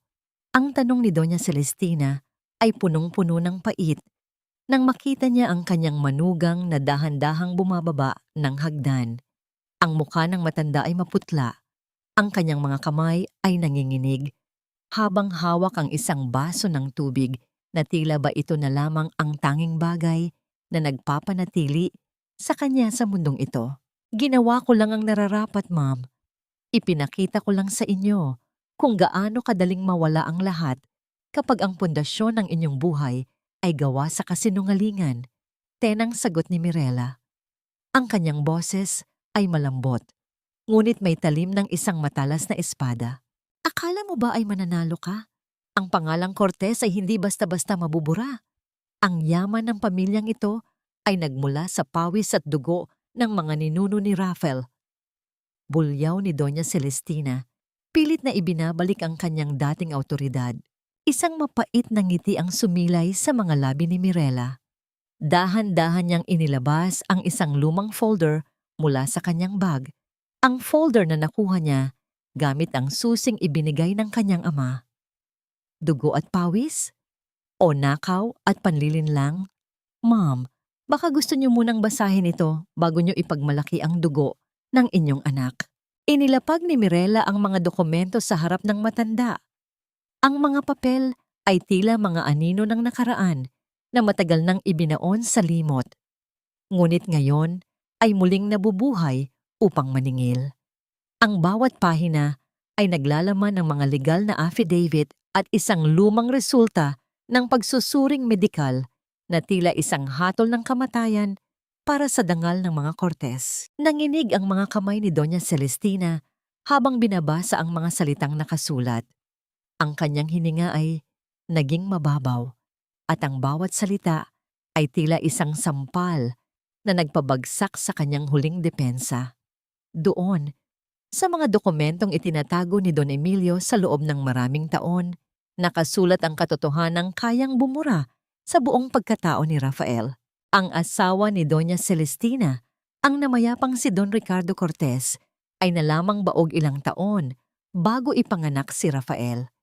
Ang bawat piraso ng ebidensya ay nagtuturo sa isang masakit na katotohanan. Si Rafael ay hindi isang tunay na Cortez. Siya ay anak ng isang lalaking matagal nang kinalimutan, isang sikretong ginamit ni Doña Celestina upang mapanatili ang kanyang posisyon sa yaman ng pamilya.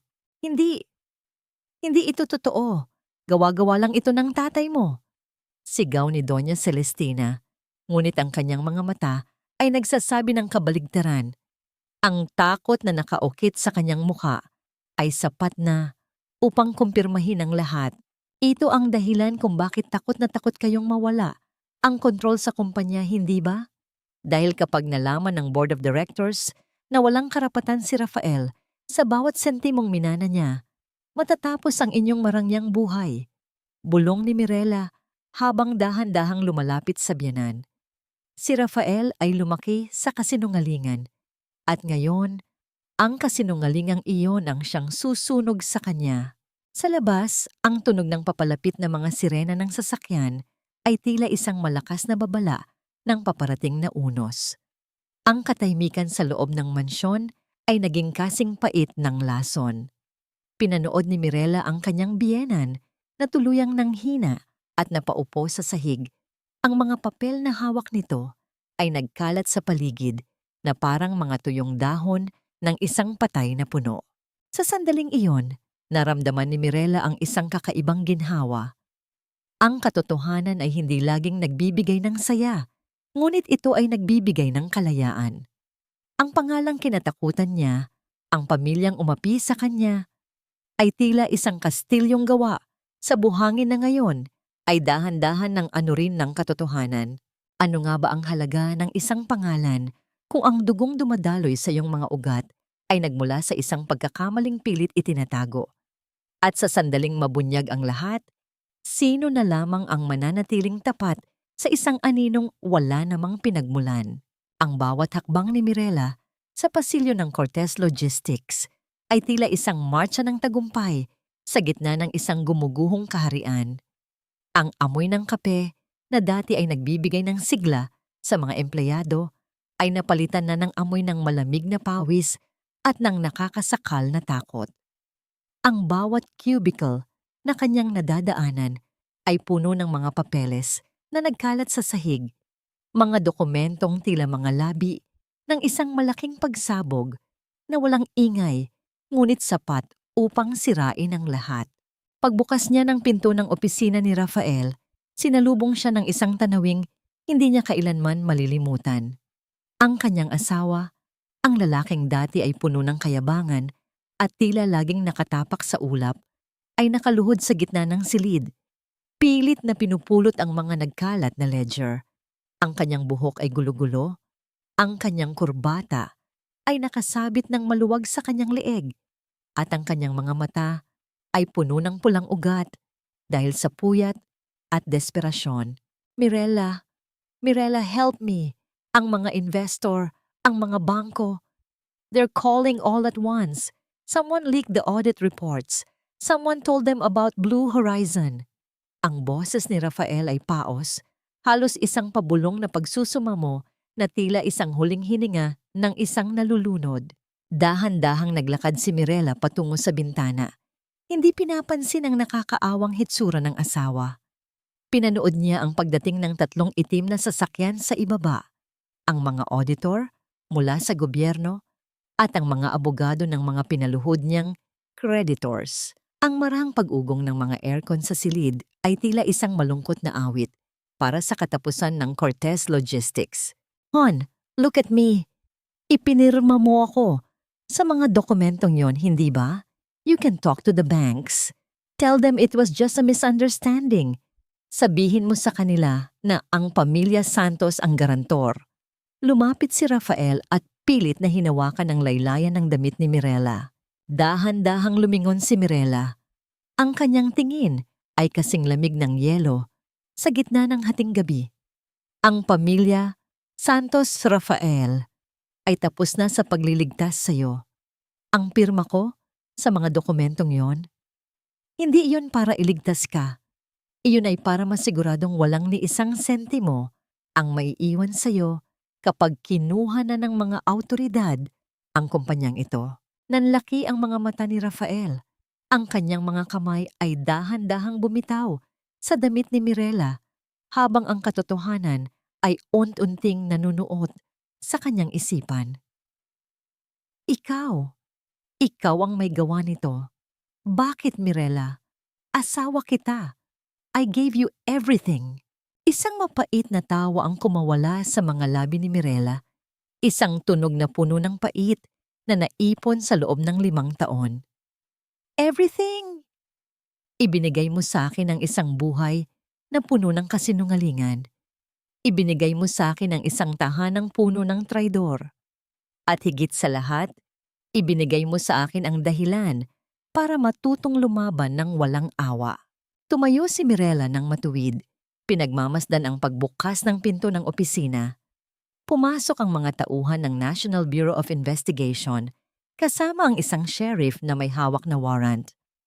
Ang bawat salita ng sheriff na nagpapaliwanag ng frozen assets at sequestration ay tila mga pako na ibinabaon sa kabaong ng ambisyon ni Rafael. Sir Rafael Cortez, you are under investigation for massive financial fraud and money laundering. We have an order to seize all documents and assets related to this office. Ang deklara ng opisyal. Ang kanyang tinig ay walang bahid ng emosyon. Napaupo si Rafael sa sahig. Ang kanyang likod ay sumandal sa malamig na kahoy ng kanyang lamesa. Pinanood niya ang pagkuha ng kanyang computer, ang paglalagay ng dilaw na tape sa kanyang mga drawer, at ang pagkawala ng kapangyarihang inakala niyang habambuhay niyang hawak.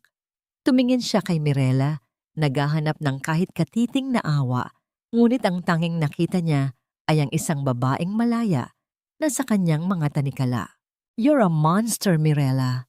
Bulong ni Rafael.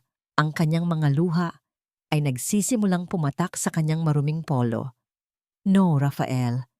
I am just the mirror of your own actions. Kung anong itinanim mo, iyon ang iyong aanihin. Sagot ni Mirela habang dahan-dahang lumalakad palabas ng opisina. Bago siya tuluyang lumabas, huminto siya sa tapat ni Valeria na nakatayo sa pasilyo, namumutla at nanginginig habang pinapanood ang pagbagsak ng kumpanyang inakala niyang magiging kanya. Ang mga mata ni Valeria ay puno ng takot. Ang kanyang mapupulang labi ay tila nawalan ng kulay. Enjoy the view, Valeria, dahil ito na ang huling pagkakataong makakatapak ka sa isang palasyong hindi mo naman pag-aari. Huling hirit ni Mirela bago siya tuluyang naglakad palayo.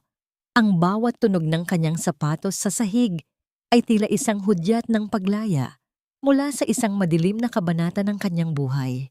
Sa paglubog ng araw sa kumpanyang itinayo sa ibabaw ng mga luha ng iba, sino nga ba ang tunay na naiwang mag-isa sa gitna ng mga guho? At mayroon pa bang puwang ang pagsisisi sa pusong wala namang alam, kundi ang sariling kapakanan? Ang bawat piraso ng mamahaling alahas na isinasilid ni Valeria sa kanyang bag ay tila isang mabigat na pasanin, mga hiyas na dati ay simbolo ng kanyang tagumpay, ngunit ngayon ay tila mga ebidensya ng kanyang pagkakasala. Sa loob ng isang maliit at madilim na hotel room na malayo sa karangyaan ng Mansyong Cortez, ang hangin ay puno ng amoy ng luma at alikabok. Ang marahang pag-ugong ng isang sirang aircon ay tila isang nanunuyang bulong sa kanyang mga tainga, nagpapaalala sa kanya na ang kanyang oras ay unti-unti nang nauubos. Nasaan na ba si Rafael? Sabi niya, susunduin niya ako rito. Ang boses ni Valeria ay nanginginig. Ang kanyang mga daliri ay nagkakandabuhol-buhol sa pag-aayos ng kanyang mga gamit. Ang bawat malakas na hampas ng hangin sa labas ng bintana ay nagpapatalon sa kanyang puso. Iniisip na baka iyon na ang mga awtoridad na darating para sa kanya. Nabalik lamang ang kanyang diwa nang biglang bumukas ang pinto ng silid. Pumasok si Rafael, ngunit hindi ito ang lalaking inaasahan niya. Ang kanyang asawa ay mukhang haggard. Ang kanyang mga mata ay mailap at may hawak siyang isang envelope na tila ba ito ang kanyang huling alas. Rafael, thank God! Nakakuha ka ba ng tickets? Kailangan na nating umalis ng bansa. Patakbong lumapit si Valeria sa asawa, ngunit isang malamig na tulak ang kanyang tinanggap. Umalis? Valeria, ikaw lang ang aalis. Ikaw lang ang kailangang managot sa lahat ng ito. Malamig na sabi ni Rafael, ang kanyang boses ay walang bakas ng pag-ibig na dati niyang ipinangangako. What are you talking about? Magkasama tayo sa lahat ng ito. Ikaw ang nag-utos sa akin na ilipat ang mga pondo. Gulat na sigaw ni Valeria. Ang kanyang mga mata ay nanlalaki sa matinding pagtataka. I have the documents, Valeria. Ipinasa ko na sa NBI ang lahat. Sinabi ko na, ikaw ang utak sa likod ng VR consultancy at ikaw ang nag-manipulate sa akin para pirmahan ang mga loan. I'm just a victim of your ambition, Valeria. That's what the records will show. Sagot ni Rafael habang dahan-dahang umaatras patungo sa pinto. Ang bawat salita ni Rafael ay tila isang lason na dahan-dahang pumapatay sa huling pag-asa ni Valeria. Ang lalaking tinalikuran niya ang lahat para sa isang marangyang buhay, ang lalaking inakala niyang katuwang niya sa kasamaan, ay siya palang unang maghuhulog sa kanya sa bangin upang iligtas ang sariling balat. Isang mapait na tawa ang kumawala sa mga labi ni Valeria. Isang tunog ng pagkabaliw sa gitna ng matinding pagtatraidor. You coward! Akala mo ba makakaligtas ka? Isasama kita sa impyerno, Rafael! Susugurin sana ni Valeria ang lalaki nang biglang bumukas ng malawak ang pinto at pumasok si Mirela. Kasama ang dalawang opisyal ng pulisya. Ang katahimikan sa silid ay naging kasing pait ng apdo. Pinanood ni Mirela ang 2 taong sumira sa kanyang buhay na ngayon ay nag-aaway na parang mga asong nag-aagawan sa isang buto. Ang bawat hapdi na nararamdaman niya noon ay tila naglaho, napalitan ng isang malamig na katarungan. Don't bother, Valeria. Hindi ka rin niya maililigtas dahil ang mga dokumentong hawak niya ay mga pekeng kopya na ako mismo ang gumawa. Tenang sabi ni Mirela habang iniaabot sa mga pulis ang isang flash drive. Narito ang lahat ng usapan niyo sa telepono, ang mga CCTV footage sa loob ng mansyon, at ang tunay na paper trail ng VR consultancy. Wala nang makakaligtas sa inyong dalawa. Mirella, please! Let's talk about this! Mahal kita, nagkamali lang ako. Pilit na lumapit si Rafael. Nagmamakaawa ang kanyang mukha ay puno ng pekeng pagsisisi. Ngunit hindi na tumingin si Mirella sa asawa. Sa halip, ibinaling niya ang kanyang pansin kay Valeria na ngayon ay nakaluhod na sa sahig. Ang mga luha ay nagpapabura sa kanyang makapal na makeup. Ang malamig na metal na pumuluot sa mga kamay ni Valeria ay tila isang permanenteng marka ng kanyang mga pagkakamali. Ang bawat tunog ng kadenang bakal na nagkiskisan ay tila isang hatol na hinding-hindi na mababago. Sabi ko sa'yo, Valeria, ang pula ay kulay ng babala. Ngayon, suot mo na ang kulay na nararapat sa'yo, ang kulay ng isang bilanggo sa sarili mong kasakiman. Bulong ni Mirella bago tumalikod. Habang kinakaladkad palabas si Valeria, ang kanyang mga sigaw ng galit at pagsisisi ay umalingaw-ngaw sa madilim na pasilyo ng hotel. Unti-unting humihina hanggang sa muling bumalik ang katahimikan.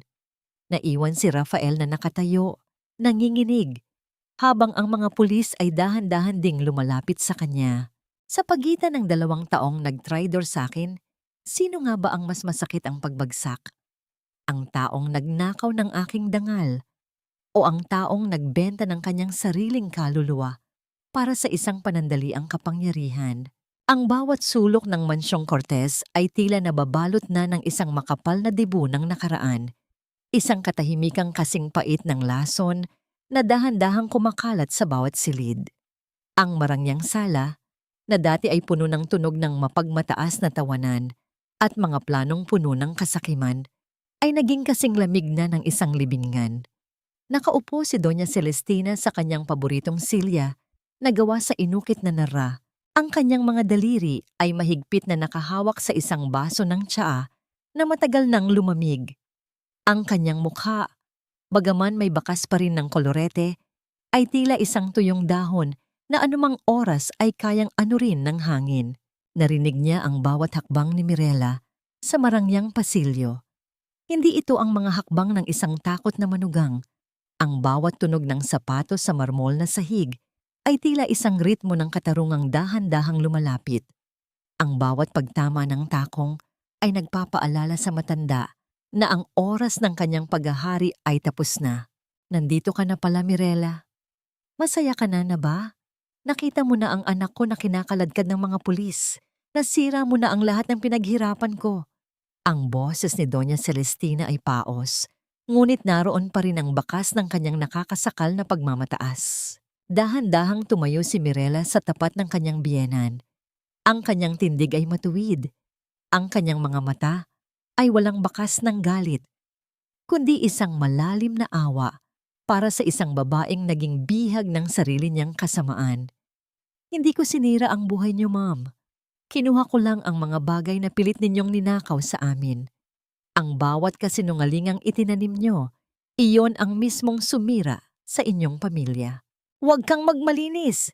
Kung hindi dahil sa amin, wala ka sa kinalalagyan mo ngayon.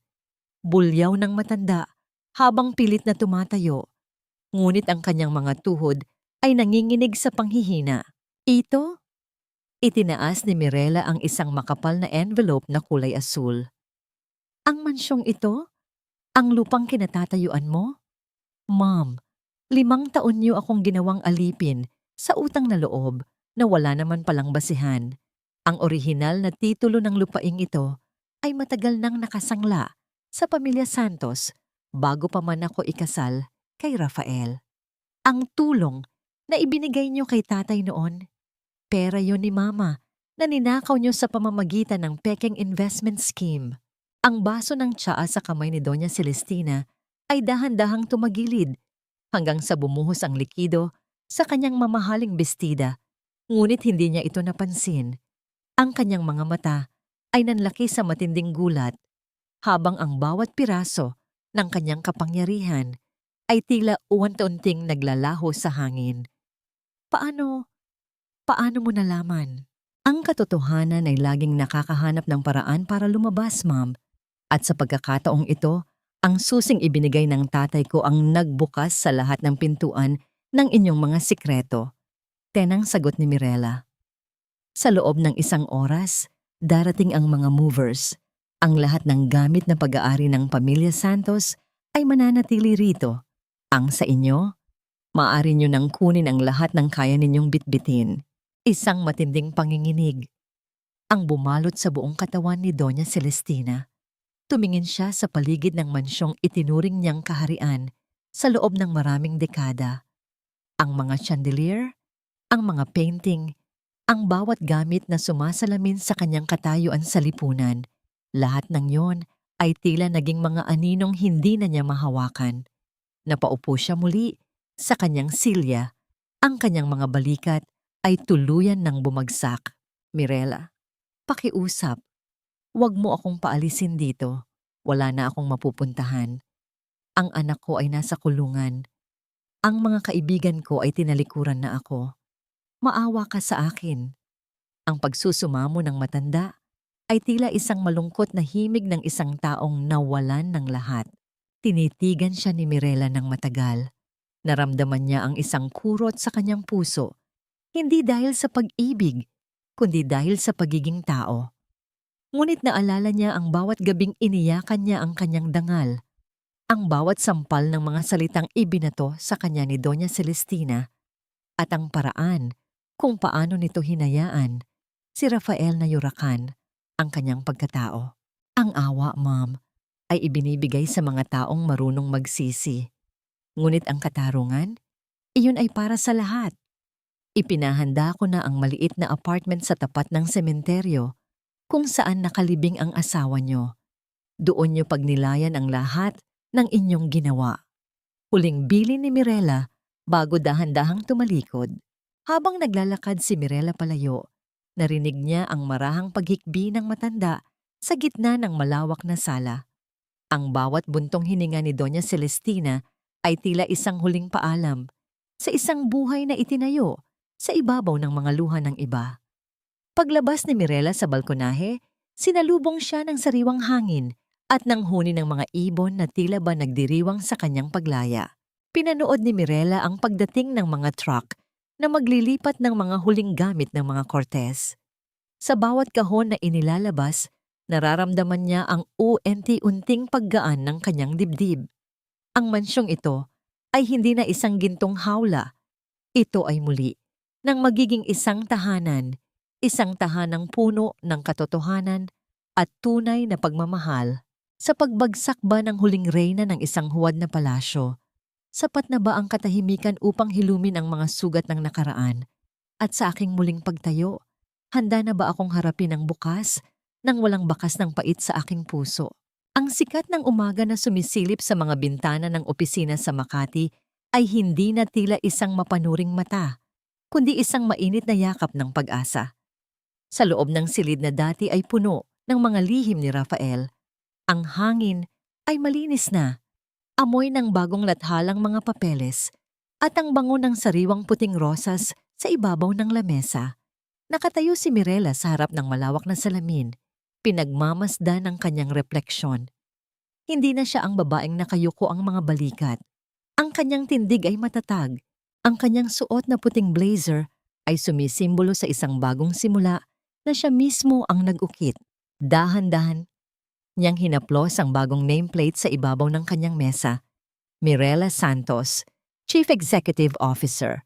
Ang pagbura sa apelidong Cortez ay tila pagtanggal ng isang mabigat na pako na matagal nang nakabaon sa kanyang puso.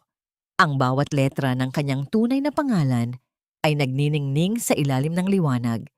Isang paalala na ang kanyang pagkatao ay hindi kailanman pag-aari ng sinuman. Ma'am Mirela, nakahanda na po ang Board of Directors sa conference room. Ang malambot na tinig ng kanyang bagong secretary ay bumasag sa katahimikan. Salamat, Sofia. Susunod na ako. Sagot ni Mirela. Ang kanyang boses ay kalmado at puno ng awtoridad. Bago lumabas, Kinuha niya ang huling dokumento mula sa kanyang drawer, ang Decree of Divorce na kalalagda lamang ng korte. Pagtingin niya sa mga pahina, ang bawat salita ng batas ay tila isang awit ng kalayaan. Wala na siyang obligasyong magpanggap, wala na siyang kailangang protektahan, kundi ang sarili niyang dangal. Sa huling pagkakataon, tiningnan niya ang litrato ni Rafael sa isang lumang file. Ang lalaking inakala niyang mundo niya ay isa na lamang maliit na mantsa sa kanyang makulay na kasaysayan. Habang naglalakad siya sa pasilyo patungo sa boardroom, ang mga empleyado ay dahan-dahang tumatayo at tumatango ng may tunay na paggalang. Hindi ito ang takot na ipinapakita nila noon kay Rafael. Ito ay paghanga sa isang babaeng bumangon mula sa sarili niyang guho. Ang marahang tunog ng kanyang mga hakbang ay tila isang ritmo ng isang bagong kabanata. Sa kabilang dako ng lungsod, sa loob ng isang malamig at masikip na selda, nakaupo si Rafael sa gilid ng kanyang katre. Ang kanyang mga mata ay nakatitig sa maliit na telebisyon sa labas ng rehas. Doon, sa balita, nakita niya si Mirela, maganda, makinang, at matagumpay habang ipinapaliwanag ang bagong direksyon ng Santos Logistics Group. Ang bawat ngiti ni Mirela sa screen ay tila isang sampal sa kanyang mukha, isang paalala ng lahat ng kanyang itinapon para sa isang panandaliang kasakiman. Mirela, pabulong na sambit ni Rafael, ang kanyang boses ay paos at puno ng pagsisisi na wala na ring saysay. Ang kanyang mga kamay ay nanginginig habang hawak ang isang luma at gusot na panyo, ang tanging gamit na naiwan sa kanya mula sa kanyang marangyang buhay. Wala na si Valeria na mang-uutos sa kanya, wala na ang kanyang ina na magtatanggol sa kanya. Naiwan siyang mag-isa sa dilim ng kanyang mga pagkakamali. Bumalik ang eksena sa boardroom kung saan katatapos lang ng talumpati ni Mirela. Ang buong silid ay napuno ng tunog ng palakpakan, isang masiglang pagtanggap sa bagong pinuno. Ngunit sa gitna ng ingay, nanatiling tahimik ang kalooban ni Mirela. Huminga siya ng malalim. Ang hangin ay nanunuot sa kanyang baga nang walang anumang bara. Pagkatapos ng pulong, lumabas si Mirela sa balkonahe ng gusali. Pinagmasdan niya ang malawak na lungsod, ang mga sasakyang parang mga langgam sa ibaba, at ang langit na unti-unting nagiging kulay ube sa paglubog ng araw. Naramdaman niya ang malamig na simoy ng hangin na humahaplos sa kanyang mukha, tila naghuhugas sa huling bakas ng kapaitan. Anak, lumingon siya at nakita ang kanyang ama, si Don Emilio, na nakatayo na sa tulong ng isang tungkod. Ang kanyang mukha ay maliwanag. Ang mga mata ay puno ng garbo para sa kanyang kaisa-isang anak. Tay, nagawa ko po. Malaya na tayo. Bulong ni Mirela habang yumayakap sa ama. Ang init ng bisig ni Don Emilio ay tila isang kumpirmasyon na ang bagyo ay tuluyan ng lumipas. Matagal ka nang malaya, Mirela. Ngayon mo lang hinayaang makita ng mundo ang liwanag mo. Sagot ng matanda habang hinahaplos ang buhok ng anak. Tumitig si Mirela sa abot tanaw. Alam niyang marami pang hamon ang darating, ngunit sa pagkakataong ito, hindi na siya natatakot. Ang bawat hapdi ng kahapon ay naging pundasyon ng kanyang lakas ngayon. Ang babaeng naglaho sa airport noong gabing iyon ay hindi na muling babalik. Ang nakatayo ngayon ay isang reyna na may sariling korona, gawa sa katotohanan, dangal, at tunay na pag-ibig sa sarili. Sa pagtatapos ba ng isang masamang panaginip, sapat na ang muling pagmulat ng mga mata upang makita ang ganda ng umaga, at sa aking paglalakad patungo sa bukas, sino pa nga ba ang kailangan kong patunayan kundi ang sarili kong kakayahan? Ang bawat hampas ng alon sa pampang ng Batangas ay tila isang marahang haplos ng kalikasan, isang paglilinis sa mga bakas ng nakaraang pilit na ibinabaon sa limot.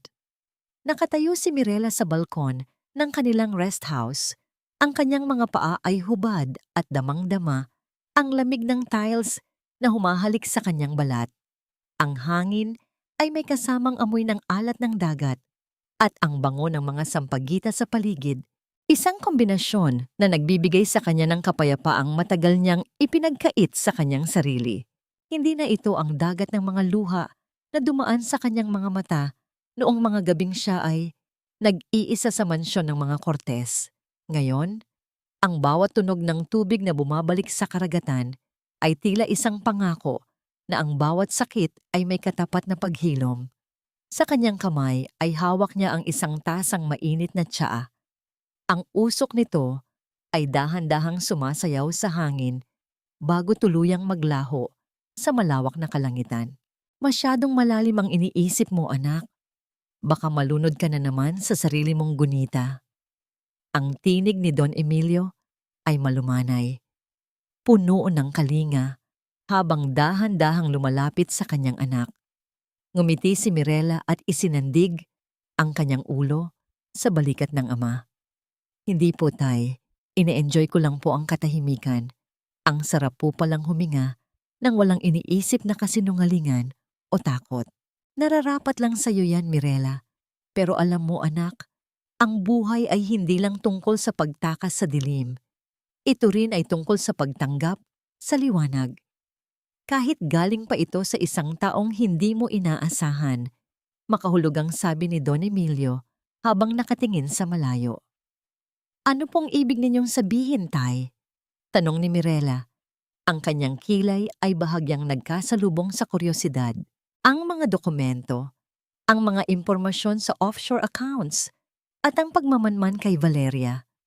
Sa tingin mo ba ay kaya ko lahat yun mag-isa habang nagpapanggap akong may sakit? Bahagyang tumawa si Don Emilio. May isang taong hindi tumigil sa pagbabantay sa iyo, Mirela. Isang taong matagal nang naghihintay na maging malaya ka. Bago pa man makasagot si Mirela, narinig niya ang marahang pagbukas ng gate ng bakuran. Isang matangkad na lalaki ang pumasok. Ang kanyang mga hakbang ay matatag at may dalang kumpiyansang hindi nakakasulasok. Suot nito ang isang simpleng puting polo shirt at maong.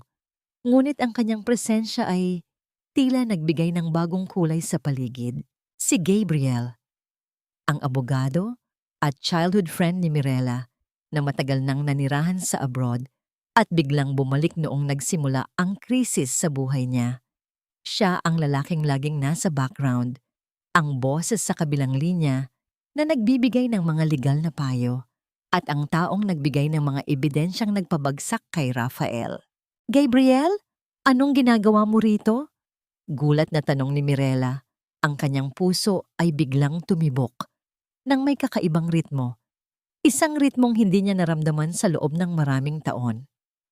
Sinabihan ako ni Don Emilio na kailangan mo raw ng tulong sa pag-aayos ng mga huling papeles ng Santos Logistics. Pero sa tingin ko, mas kailangan mo ng kasama sa panonood ng sunset.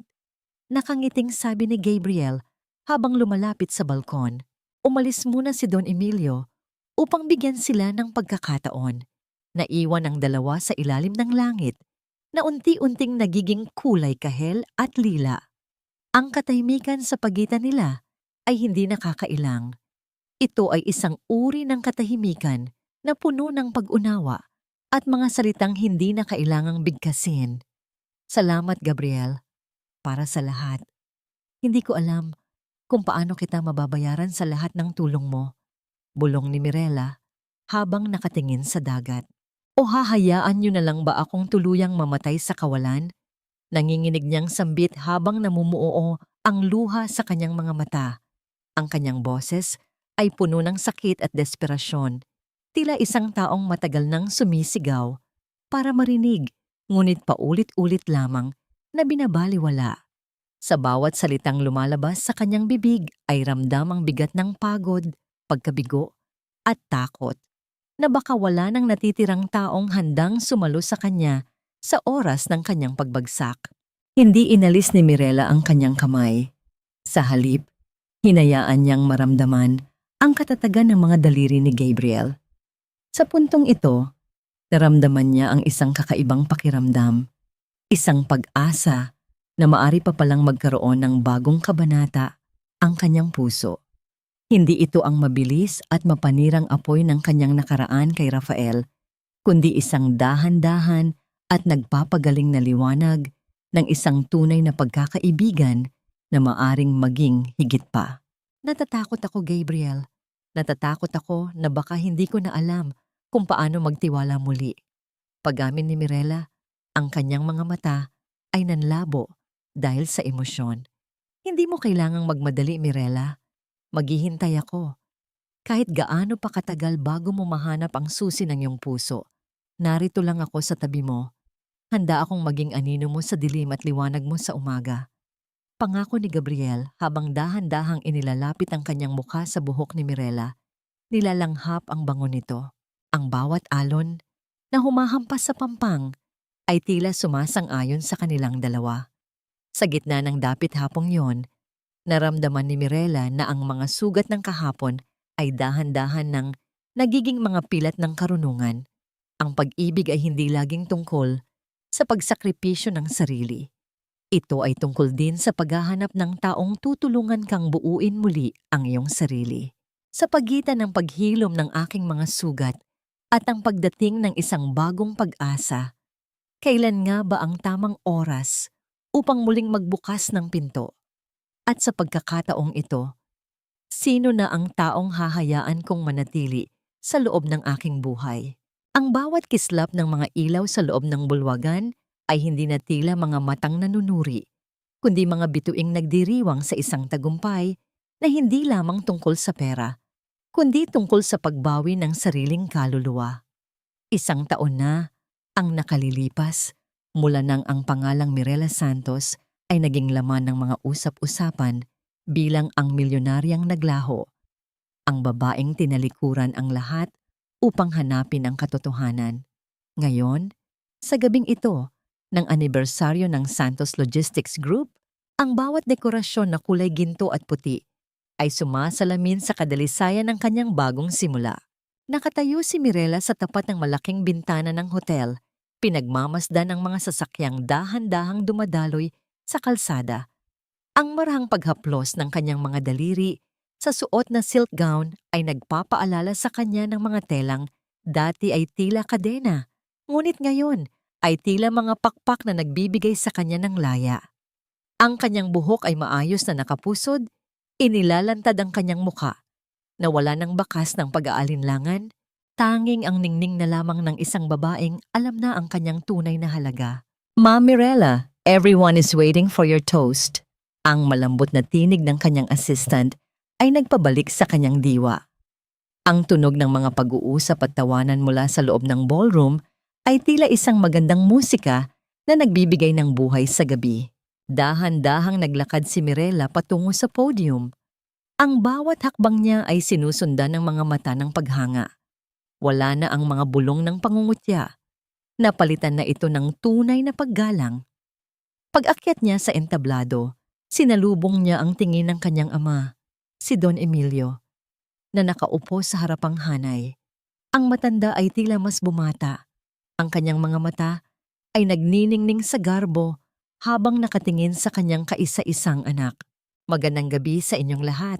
Panimula ni Mirela, ang kanyang boses ay umaling-awngaw sa buong silid ng may katatagan. Isang taon na ang nakalilipas, inakala ko na ang buhay ko ay isang kwento ng pagkawala. Nawala ang aking asawa, nawala ang aking tiwala, at muntik nang mawala ang aking sarili. Pero sa gitna ng dilim, natutunan ko na ang tunay na yaman ay hindi nasusukat sa mga ari-ariang hawak natin, kundi sa katotohanang kaya nating panindigan. Saglit siyang huminto. Ang kanyang paningin ay dumapo sa isang bakanting silya sa sulok. Isang paalala sa mga taong wala na sa kanyang buhay. Nabalitaan niya nitong mga nakaraang linggo na si Rafael ay unti-unti nang nananahan sa katahimikan ng kanyang selda, habang si Doña Celestina ay namumuhay ng mag-isa sa isang maliit na bahay, malayo sa rangya na dati niyang ipinagmamalaki. Wala na siyang nararamdamang galit, tanging isang malalim na pagtanggap na ang bawat isa ay may sariling ani ng kanilang itinanim. Ngayon, ang Santos Logistics ay hindi lamang isang kumpanya. Ito ay simbolo ng pag-asa para sa bawat babaeng inakalang wala na silang laban. Pagpapatuloy ni Mirella habang itinataas ang kanyang baso ng champagne, ang kislap ng likido sa ilalim ng ilaw ay tila isang hudyat ng pagtatapos ng ulan. Para sa ating lahat, sa katotohanan, sa dangal, at sa mga bagong simula. Pagkatapos ng kanyang talumpati, bumaba si Mirella at sinalubong ni Gabriel. Ang lalaki ay mukhang kagalang-galang sa kanyang taksido, ngunit ang kanyang mga mata ay nananatiling malambot at puno ng kalinga sa tuwing tumitingin sa kanya. Ang marahang pagdampi ng kamay ni Gabriel sa kanyang likuran ay nagbibigay ng init na hindi nakakasakal, isang uri ng suporta na hindi kailanman naramdaman ni Mirella noon. "You were amazing, Mirella. You've come a long way." Bulong ni Gabriel, ang kanyang boses ay puno ng katapatan. "I couldn't have done it without you, Gabriel. Salamat sa hindi pag-iwan sa akin noong ako mismo ay gustong nang iwanan ng lahat." Sagot ni Mirella. Dahan-dahang isinasandal ang kanyang balikat sa lalaki. Naglakad si Lid patungo sa balkonahe, malayo sa ingay ng pagdiriwang. Ang gabi ay payapa. Tanging ang marahang pag-ihip ng hangin ang naririnig. Tumingala si Mirella sa langit, kung saan ang buwan ay nagniningning sa gitna ng kadiliman. Doon, sa ilalim ng mga bituin, naramdaman niya ang huling paglaya ng kanyang puso. Ang bawat hapdi, bawat luha, at bawat pagsasakripisyo ay naging bahagi na lamang ng isang kabanatang tapos na. "What's next for Mirella Santos?" tanong ni Gabriel habang nakatingin sa malayo. Isang buhay na puno ng katotohanan, Gabriel, at marahil, isang pagkakataong muling magmahal ng walang takot. Sagot ni Mirella habang lumingon sa lalaki at binigyan ito ng isang matamis at totoong ngiti. Ang pagtatapos ng gabing iyon ay hindi lamang ang pagtatapos ng isang anibersaryo. Ito ay ang simulang ng isang buhay na wala nang itinatago. Ang bawat tibok ng puso ni Mirella ay tila isang awit ng pasasalamat para sa mga sugat na nagpatibay sa kanya at para sa liwanag na nagturo sa kanya ng daan pauwi sa sarili. Sa pagtatapos ng aking paglalakbay sa dilim, nahanap ko na ang sagot sa bawat bakit ng tadhana. At sa aking muling pagbangon, hindi na ako muling mawawala sa anino ng iba. Ang marahang paghalik ng mga alon sa dalampasigan ng Batangas ay tila isang banayad na kumpas ng kamay na nagpapatulog sa mga huling bakas ng gulo sa isipan ni Mirella. Sa loob ng isang taon, ang bawat pagsikat ng araw ay naging saksi sa kanyang dahan-dahang pagbangon mula sa isang pusong nadurog sa airport hanggang sa isang babaeng muling nahanap ang kanyang sariling tinig sa gitna ng katahimikan. Nakatayo siya sa balkon ng kanilang rest house, suot ang isang manipis na puting bestida na sumasayaw sa ihip ng hanging dagat. Ang bango ng kape na gawa sa barako ay humahalo sa amoy ng basang buhangin, isang amoy na nagpapaalala sa kanya na ang buhay, kahit gaano kapait, ay laging may dalang tamis sa dulo. "Mirella, handa na ang agahan. Don Emilio is waiting for us." Ang malambot na tinig ni Gabriel ay bumasag sa kanyang pagmumuni-muni. Hindi nagtagal, naramdaman ni Mirella ang mainit na palad ni Gabriel na dahan-dahang lumapat sa kanyang balikat. Walang pagmamadali, walang bigat.